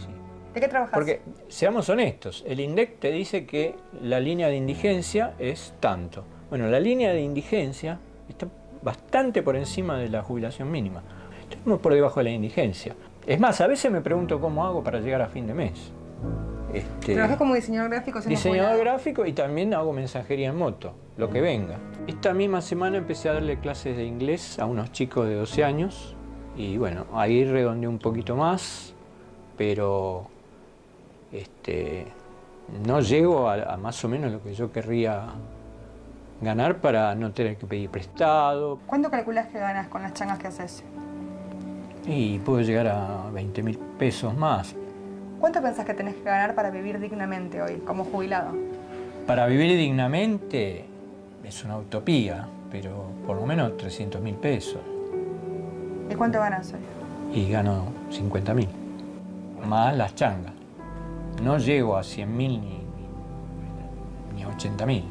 ¿Qué comodidades tenés acá? Y acá tengo menos de las que necesito, porque este desorden es por falta de espacio. Mi hija, que es arquitecta, me dijo, pone eso abajo.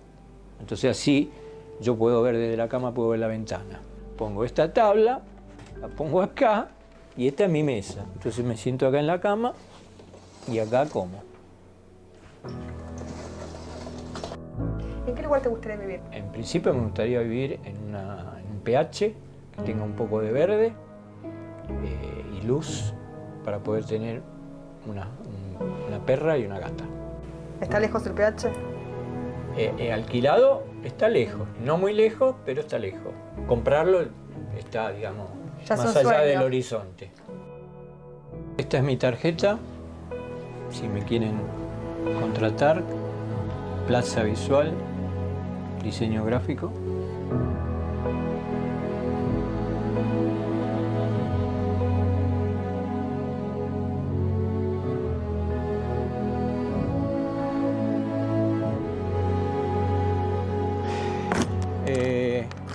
Nunca me imaginé que me iba a comprar una moto a los 55 años. ¿Cuántos viajes por semana haces? No, o sea, no son por semana, son qué sé yo, una vez por mes, cada 2 meses, lo que venga.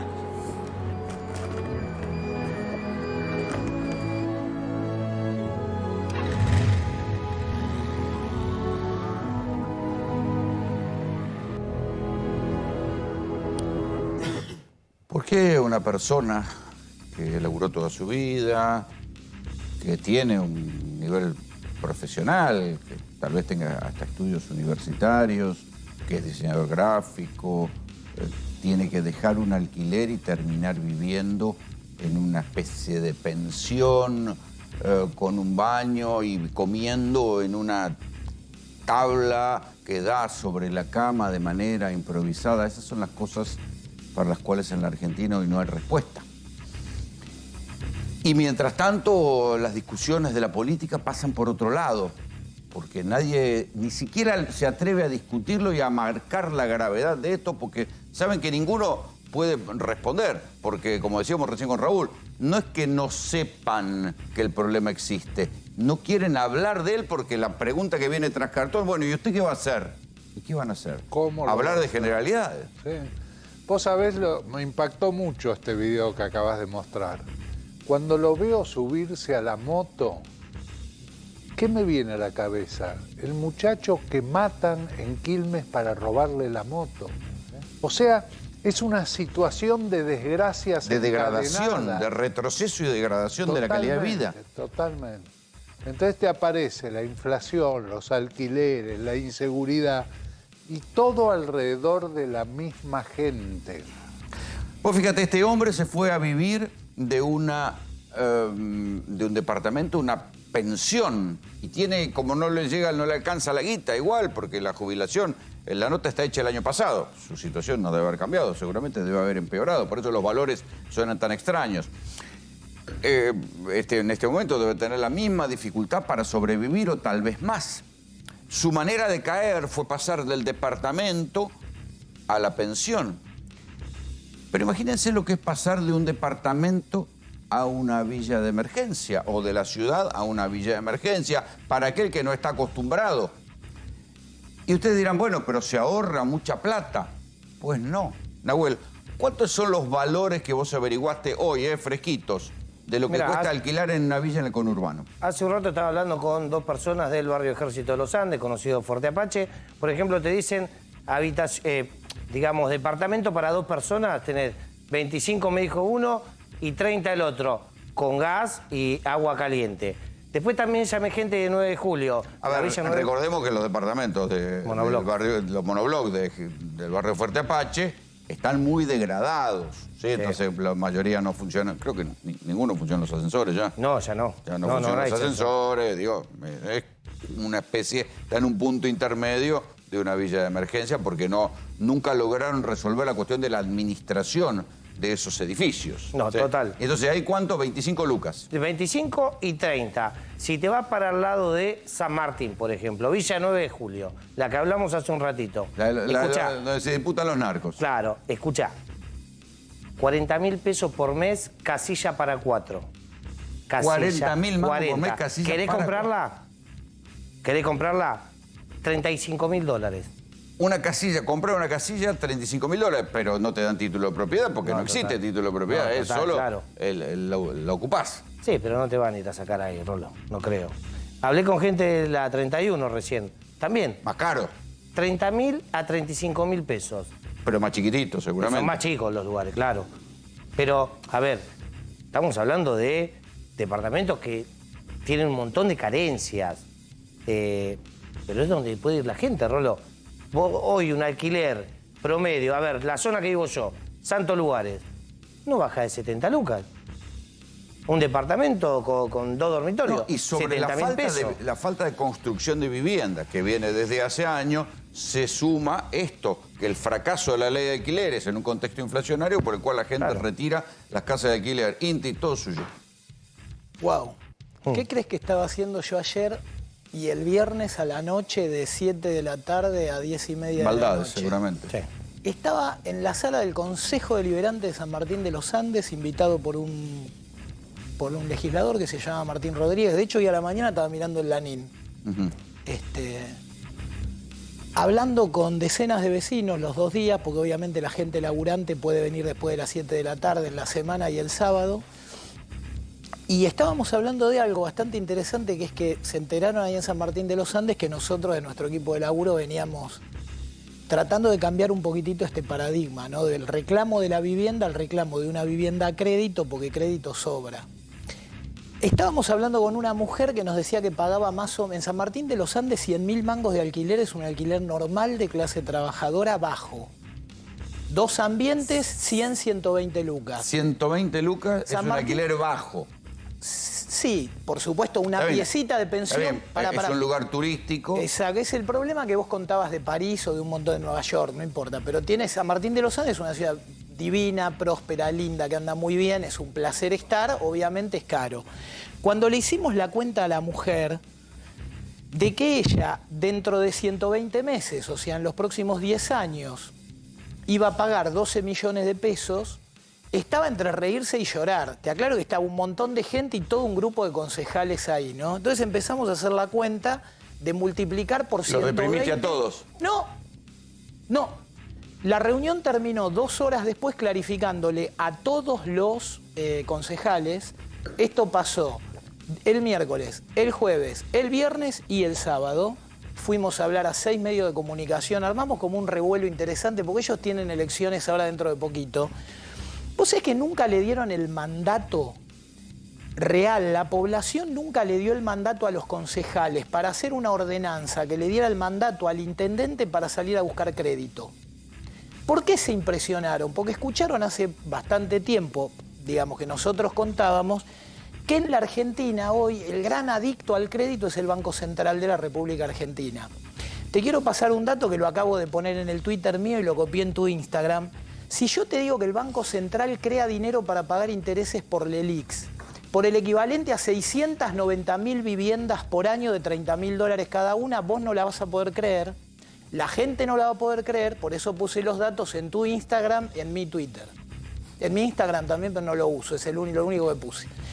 O sea, el desquicio que está haciendo el Estado argentino es creer que a la gente le molesta comprar una casa a crédito. ¿Vos sabés lo que es recorrer barrios divinos de San Martín de los Andes, donde la casa más barata cuesta $50.000? No tienen pavimento. Otros no tienen pavimento y no tienen luz eléctrica. ¿Luz eléctrica o alumbrado público? Hay que ver cuánto tienen cloaca. No, cloaca es mayoritario, es un 4% aproximado, 3% que no tiene agua potable o cloaca. No, es un problema que lo han resuelto terriblemente bien. Si vos tenés una casa de $60.000, quiere decir que en una cuadra hay $1.200.000 como base. Quiere decir que son $3.600.000. ¿Está bien? En 3 cuadras. Bueno, ¿sabés cuánto cuesta pavimentar las 3 cuadras? El equivalente al valor de una, $60.000. Pero el mecanismo del crédito no está. Y el oligofrénico Banco Central de la Argentina, un adicto como si fuera un cocainómano, aspira todo el crédito con la excusa de que no hay demanda de dinero y si no se va el dólar, en lugar de hacerlo circular, cobrar impuestos, devolver desde la FIP al Banco Central los excedentes monetarios y tener equilibrios macro, que es lo que pide Rubinstein, pero no lo hace. A ver, Sergio Chous es economista. ¿Por qué estamos en este punto? Por el cual en la Argentina no hay un crédito para comprar una casa. Bueno, muchas gracias por la invitación. La problemática de vivienda es apasionante porque tiene un montón de aristas, algunos de los problemas coyunturales, otros de los grandes problemas de la macro, y después tendencias que son de carácter internacional, porque si no, no entendemos lo que está pasando con empresas, Airbnb, por ejemplo, que te absorben buena parte de la oferta. Coincido con los aspectos vinculados a la falta de crédito. Yo te diría, es muy difícil que vos resuelvas esto con esta macroeconomía. Hasta que vos no estabilices, no hay opción de crédito porque... Sí, pero eso es la zanahoria del burro. Porque... Sí, claro. Pero tenés que hacerlo. En algún momento vas a tener que estabilizar. Perdóname, lo quiero interrumpir a Sergio respetuosamente. No. Yo lo sigo en Twitter, sé bastante de lo que opina. Hay una tendencia a pensar que hasta que no se estabilice la macro, no se puede hacer crédito. Eso lo dice gente que de economía sabe un montón y de vivienda nos deberían escuchar a los que sabemos un montón de economía y un montón de vivienda. Porque mi opinión, por supuesto que es una opinión, por supuesto que es discutible y te lo estoy diciendo buena onda, ¿no? Sin ninguna voluntad ni falta de respeto ni nada. Mi opinión es totalmente distinta. Se arregla la macro cuando vos generás demanda de dinero. Se arregla la macro cuando dejás de crear dinero. Argentina no tiene que crear un solo peso más. La manera de no crear un solo peso más es poner a producir el país sin crear más dinero. Sí, además porque la Nosotros producción de casa vemos- es algo que genera es netamente consumo nacional, interno, no pero se puede déjame- importar nada de ahí. No, se importa muchísimo, por eso es un problemón, por eso es un problema. No es simple al punto de que no requiere una gestión. Te doy un ejemplo, los insumos de un tanque de agua de plástico son en un 40% importados.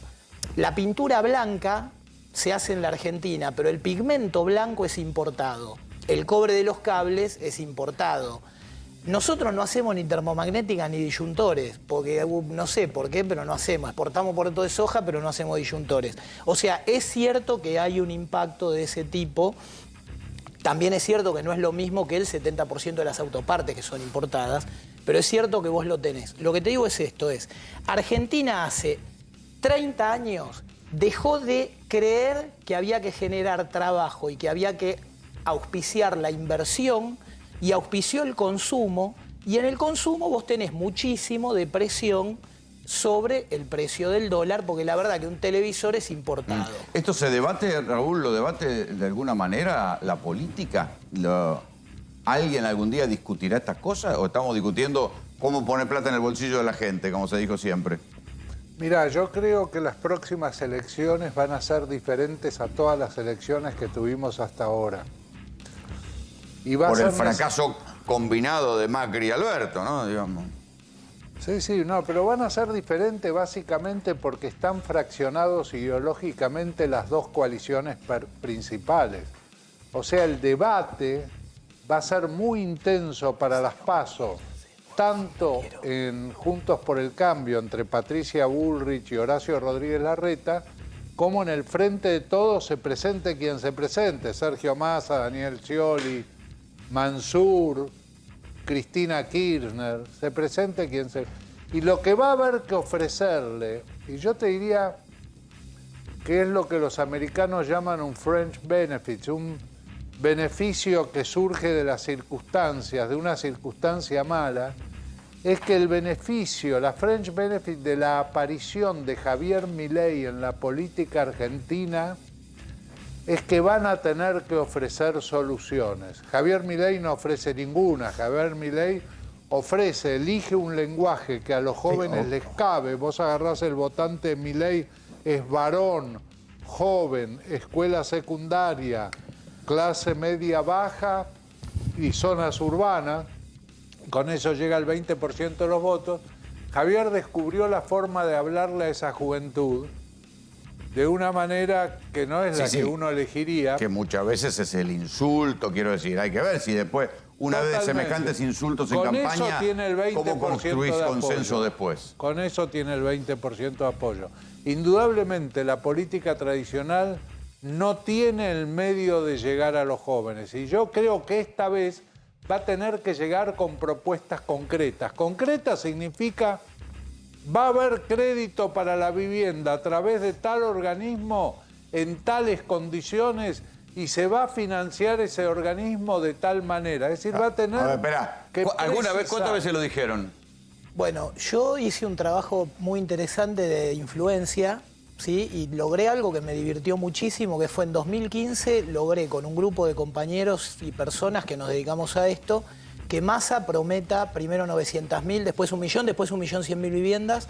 Macri hizo hasta los carteles de 1 millón de viviendas, si querés te lo muestro, lo tengo colgado en Twitter de hace mucho. Y Scioli, para no ser menos, anunció su 1 millón de viviendas en el Teatro Ópera. Ninguno construyó nada. No, pero lo interesante es esto. Ninguno de los tres había hecho, ni en Tigre, ni en la provincia de Buenos Aires, ni en la ciudad de Buenos Aires, nada que parezca. Pero cuando a mí Emilio Pérsico me decía, no digas millón, creen que estás loco, yo le decía, mira Emilio, me parece que el loco sos vos, que siendo secretario de Economía Social de un país con una carencia de 3 millones de unidades de vivienda, entre cual y cuantitativo, o sea, ponerle cosas que le faltan o hacerla nueva, estás pensando en no hacer 1 millón. En principio, no me faltes el respeto, no me digas loco. Hace apenas 5 años logramos un grupo de personas, algunas instituciones, poner en agenda, ¿sí?, que el orden de magnitud para tener una política de vivienda arranca en 1 millón. Eso pulveriza los esfuerzos estatales de regalar a fondo perdido 3 casitas acá, sí, como el bolsillo de payaso, Güey, que decía al comienzo del programa. Hicimos otra cosa más. En 2015, después de una serie de charlas, ahí vos ya empezaste a tener muchísimo que ver, que se llamaron Gobernar es Urbanizar, pusimos en agenda que las villas y los asentamientos de la Argentina, que a veces recibían 3 cuadras de cordón cuneta, 4 cuadras de asfalto, 2 cuadras de gas, 3 techos, 2 baños, 3 tableros eléctricos, y se contabilizaban como soluciones habitacionales y eran miles. Y de ahí salió el RENAVAP. Todo esto es esfuerzo de un montón de gente Está bien, aislada. pero Pará, a cada esfuerzo hay un fracaso. Dame un minuto. La plata del RENAVAP no se ejecuta. Por supuesto, 100.000 millones de pesos tiene guardado Juan Grabois en plazo fijo. Güey. Ahora, el mismo grupo de gente, estamos insistiendo en que gane quien gane, no importa quién gane, y te aclaro que yo sí estoy hablando con toda la fuerza política. De hecho, hoy en el aeropuerto hasta hablé con Javier Milei de esto y se ríe porque está de acuerdo Bullrich, está de acuerdo Milei, un poco Larreta, y en el frente de todos menos Alberto y Massa, que están muy ocupados con otras cuestiones, pero un montón están de acuerdo, en que hay que cambiar de paradigma. Sí, y en que todo trabajador asalariado, el 25% de su flujo a 10 años lo tiene que tener como una oferta de crédito, ¿sí? Y estamos tratando de ver cómo se arman un conjunto de políticas sociales para el próximo gobierno, gane quien gane. Sí, el problema es que lo van a prometer y después no lo van a hacer. Depende de nosotros, Rolo, eso, no de ellos. No, depende de nosotros, te lo juro. Seamos ingenuos y positivos. Reconozco, me parece encomiable el voluntarismo, la voluntad política de INTI desde el punto de vista de cranear, ¿no? De pensar una política habitacional. Ahora, volviendo un poquito a la realidad, ¿no? Porque si pasaron ya 4 administraciones y esto no evolucionó positivamente, algo debe haber. Acá tenés un problema que es de largo plazo realmente, que es pero en el caso hay un caso de gestión. Recién nosotros estamos poniendo plata del dólar solidario, un impuesto que es el dólar solidario, para que una funcionaria que depende de Grabois no haga lo que tiene que hacer. Entonces es un problema de gestión, no es un problema de plata. La plata está, no la gastan. Perdón que te interrumpa. Es el fondo de urbanización del conurbano. Perdóname, ¿sabes cuánto está pagándose hoy una cuota? Yo soy uno de los que diseñaron el Procrear. Me rompí la cabeza laburando para armar un plan para que toda esta porquería no exista. Y desde 2010, esta porquería no debería existir. Con esto podés dar solución a un segmento específico. Perdón, Sergio, porque de esto te juro que yo sé mucho más. Si querés nos encontramos en un café y te lo cuento, pero de verdad. Te quiero contar algo. ¿Sabes cuánto está pagándose hoy una cuota Procrear de una vivienda de 80 a 100 metros cuadrados? Entre 4.000 y 7.000 pesos. Nada, es un regalo. ¿Sabés en el distrito que fui a ver, San Martín de los Andes, de las últimas 500 viviendas que entregó el Estado, cuántas tienen un proceso de recobro? No. Ninguna. O sea, se regalan. O sea, vos lo dijiste cuando abriste el programa, que decías, está bien, se alimenta la economía local, por supuesto que hay algunos casos que tienen un altísimo merecimiento, pero si tienen un altísimo merecimiento de una vivienda, tiene que ser la Secretaría de Acción Social la que diga para quién es. Es que un Estado en quiebra no puede regalar casas. Lo que yo te digo es esto, el único problema, que yo lo defino siempre de una manera concreta. Mucha gente me critica mucho, ahora hay varios amigos míos mirándome y me van a decir, no digas progretudo, que es mitad progresista y mitad pelotudo. Es esta cosa de que hay que regalar todo porque los derechos implican regalos. Eso es una estupidez que no se verifica en ningún país desarrollado. Las cosas que se hacen masivamente, cuando hay un plan de producción de un subte, se recupera en el valor de las cosas que se construyen o que están construidas, el valor de un subte. Espera, quiero volver un poquito a lo que lo interrumpimos. Sí, quiero cerrar un concepto. Tenés una cuestión de largo plazo que es evidente, que es que para las entidades financieras, las entidades de intermediación, que son las que en última instancia te permiten alcanzar una masividad, porque por medio de políticas públicas como el Procrear o políticas de urbanización de barrios populares... Los bancos nunca prestan plata para hipotecar. Claro, pero ¿eso por qué es, Rolo? Porque no tenés un contexto macroeconómico apropiado. ¿Qué pasó con los créditos UBA en 2017? Se había impulsado una cartera amplísima buscando una suscripción de clientes que no estaban calificados porque... Pero el alquiler también está indexado. Bueno, entonces, ¿por qué no pueden estar las cuotas hipotecarias indexadas? Porque con este contexto macro, vos no podés garantizar que la evolución de los ingresos de la ciudadanía vaya en línea con la evolución de las cuotas. Entonces lo mandas al mercado de alquiler donde pierden plata. Ningún país del mundo, Rolo, tiene crédito hipotecario de largo plazo con un entorno inflacionario superior al 20%. Imagínate nosotros que estamos cerca del 100%. Entonces, ahí tenés un problema. Después tenés otro mundo que es el de los inquilinos. Porque no todo el mundo quiere comprar como opción de vida.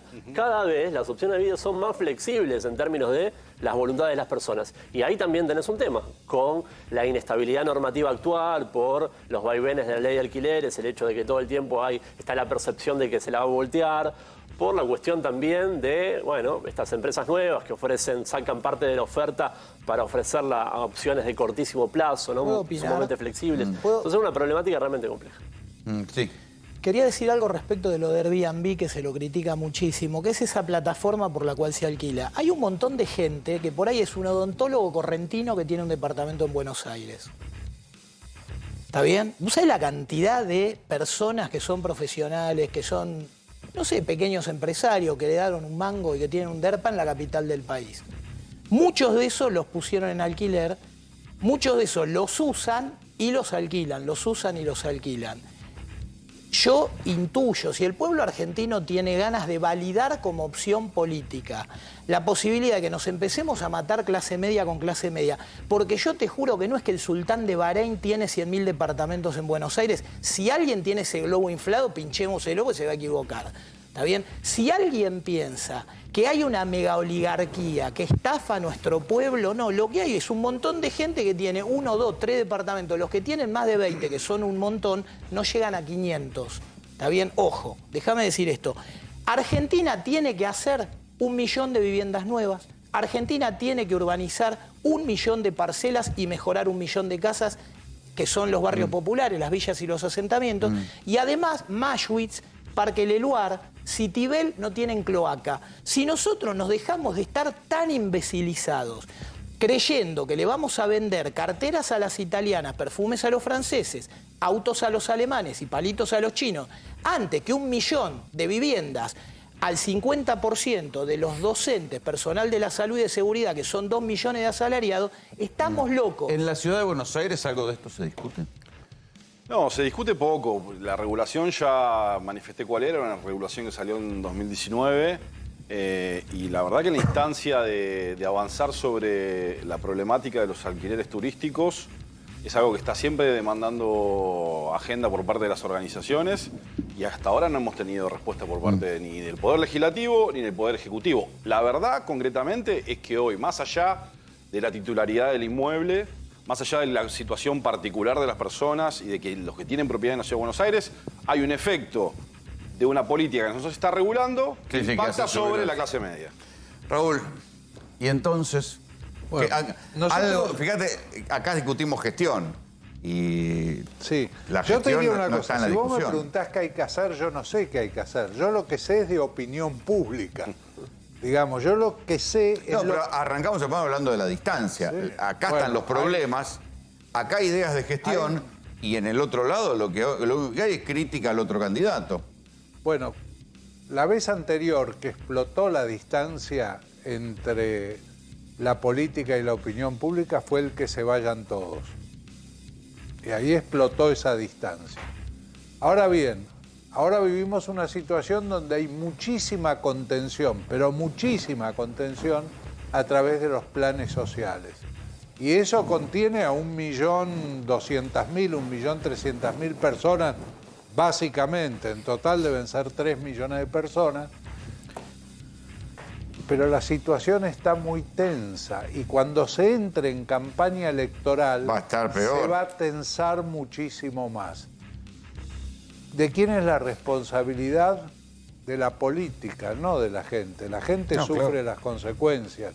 Los que deciden son los políticos. Hay un hartazgo que también en los focus group se ve y en algún momento Lo se tenemos mostrará, preparado. de los privilegios de los funcionarios políticos. Dos cosas.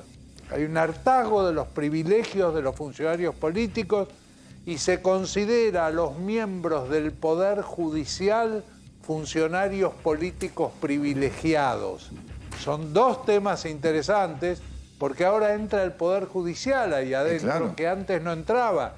Siempre era el último recurso. Yo lo que quiero es que se haga justicia. Yo no, ¿te acuerdas el famoso no quiero venganza, quiero que se haga justicia? Y había una confianza en el Poder Judicial. Hoy la gente no tiene más confianza en el Poder Judicial. Bueno, a la luz de todo lo que está saltando, Raúl, la seguimos el domingo que viene. No gracias por venir. Caballeros, gracias por venir. Nos vamos a una información de último momento. ¿Qué pasó, Nahuel?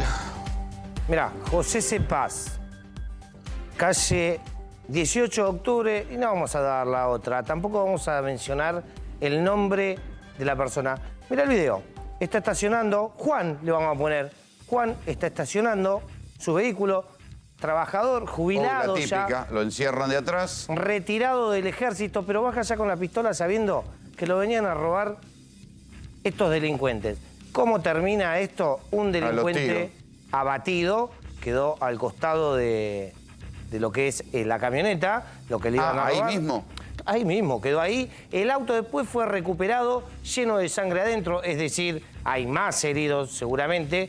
Se secuestra una pistola Versa 9 milímetros que llevaba el delincuente y también se le secuestra una High Power 9 milímetros que usaba el militar retirado.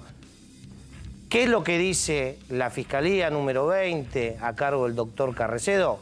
Que no se lo notifique el artículo 60, se lo notifica de que es un homicidio lo que hizo este militar retirado, pero no toma temperamento. Es decir... Está bien, pero él tenía, porque está en la puerta de la casa, él tenía portación de arma como para... Es un militar retirado, sí, claro. ¿Sí? Claro, sí. Ajá. Sí, es un militar retirado, 63 años, un hombre grande, seguramente... Lo vio venir y arrancó. Lo vio venir, vio que bajó con el arma en la mano y San se acabó. Que lo que hizo, abrió fuego porque le iban a tirar.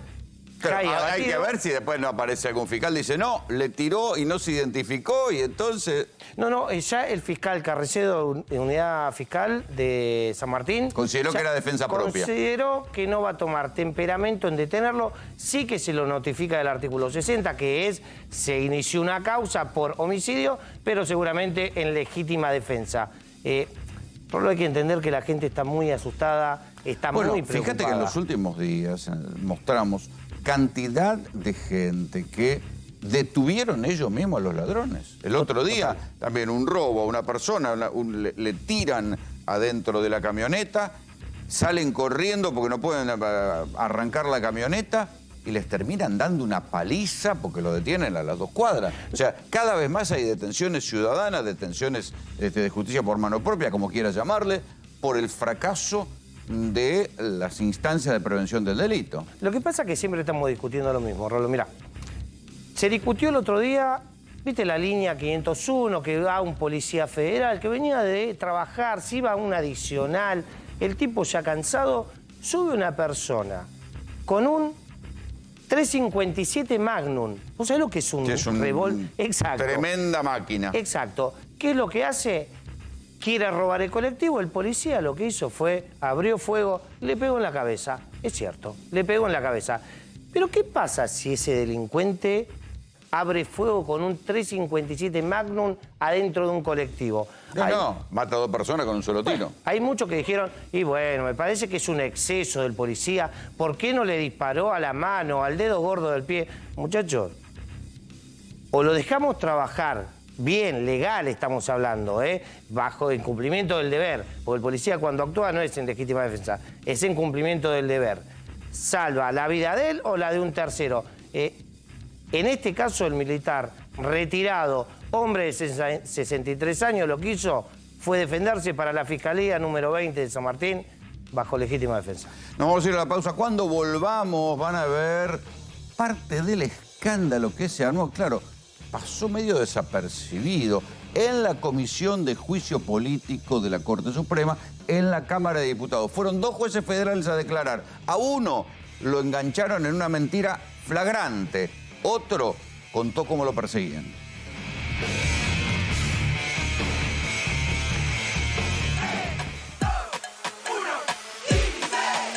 Son solo 6 pasitos. A la suerte hay que ayudarla. Con el Kini estás a 6 pasos de tus sueños. ¿Qué esperás para cumplirlos? 6, 5, 4, 3, 2, 1, Kini 6. Próximo pozo, 311 millones de pesos. Cuando tomas un medicamento confías en esa marca, porque esa marca es la garantía de seguridad, eficacia y calidad. Es la marca que ya sabes que te hace bien. Pedile siempre a tu médico y en tu farmacia. Es tu derecho. Silfa, los laboratorios argentinos, industria estratégica. Profesionales de salud las 24 horas. Farmacéuticos siempre cerca tuyo. Para responder tus consultas, para dispensar tus medicamentos. En pandemia, en las fiestas y todo el año, siempre cerca tuyo.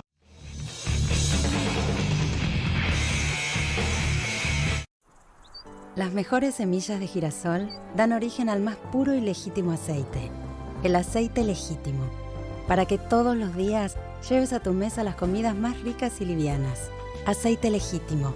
En tu mesa todos los días. Te invitamos a la Kermés Carrefour, una alegría fin de mes. Hasta el martes, pollo entero congelado a 359 pesos por kilo. Con mi Carrefour, 50% de descuento en la segunda unidad de marcas de hierbas, cereales y yogures. Además, 25% de descuento a la unidad en más de 300 productos seleccionados. Compra también en carrefour.com.ar. Presentamos la nueva Nissan Frontier, diseñada para hacer más. Pone a prueba la ingeniería japonesa. Subite a la nueva Nissan Frontier haciendo tu test drive virtual. Ser o no ser dulcera. Ser o no ser aventurero. Está bueno ser tal como sos sin sentir molestias en la panza. Sertal es tu aliado para aliviar los dolores y malestares digestivos. Sertal, qué felicidad sentirse bien. En Bea encontrás lo que querés y también lo pedís por internet. Bea, qué lindo modo de buscar. Compralo todo en bea.com.ar. Bea, qué buena forma de ahorrar. Compralo todo en bea.com.ar. Bea. Las mejores semillas de girasol dan origen al más puro y legítimo aceite. El aceite legítimo. Para que todos los días lleves a tu mesa las comidas más ricas y livianas. Aceite legítimo. En tu mesa todos los días.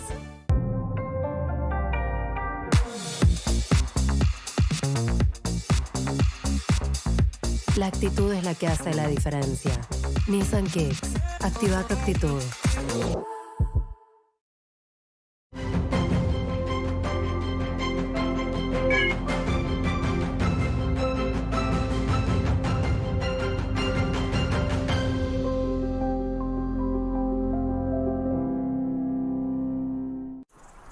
Las mejores semillas de girasol dan origen al más puro y legítimo aceite.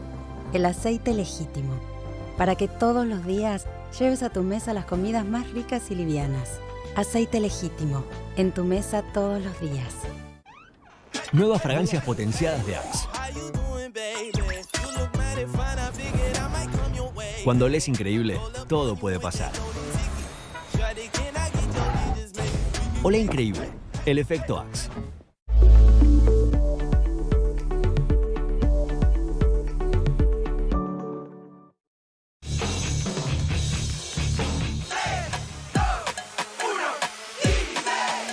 Son solo 6 pasitos. A la suerte hay que ayudarla. Con el Kini estás a 6 pasos de tus sueños. ¿Qué esperás para cumplirlos? 6, 5, 4, 3, 2, 1, Kini 6.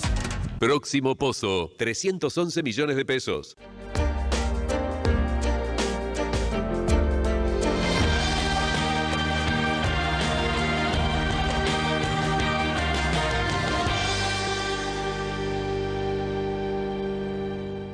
Hay muchas formas de renovar energía.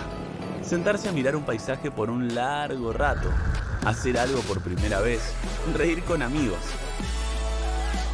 Vení a San Juan y renóvate como quieras.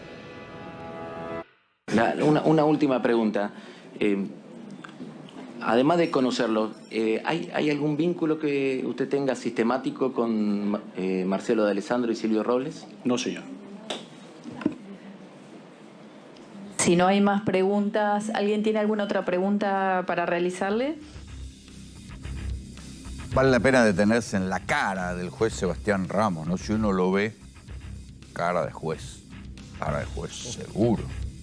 Juez federal de acá, de Comodoro Pi.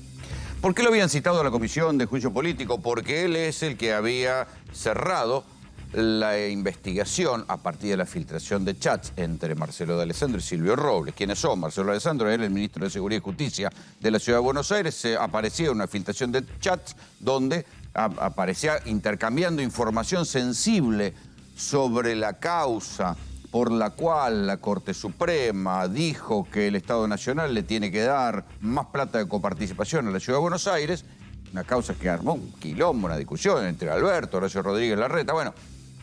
Y el juez dice, no lo conozco a Marcelo de Alessandro, y en el mismo momento, estaban filtrando los chats donde aparecía el juez Sebastián Ramos diciéndole a Marcelo de Alessandro, Tano, qué sé yo, mandame un auto, esto, lo otro. Y eso es lo que nosotros recién discutíamos con Raúl Timerman, ¿no? Es decir, bueno, ¿es necesaria semejante corrupción, semejantes vínculos, semejante falta de decoro? El juez que le va a una comisión de juicio político no es un preso, es un juez federal, que le preguntan, ¿usted tiene vínculo con Marcelo de Alessandro? Y dice, no. Si hubiera dicho que lo conocía, se hubiera tenido que inhibir, y entonces el fallo por el cual cerró la investigación sería un fallo impecable, porque se lo hubiera pasado a otro juez.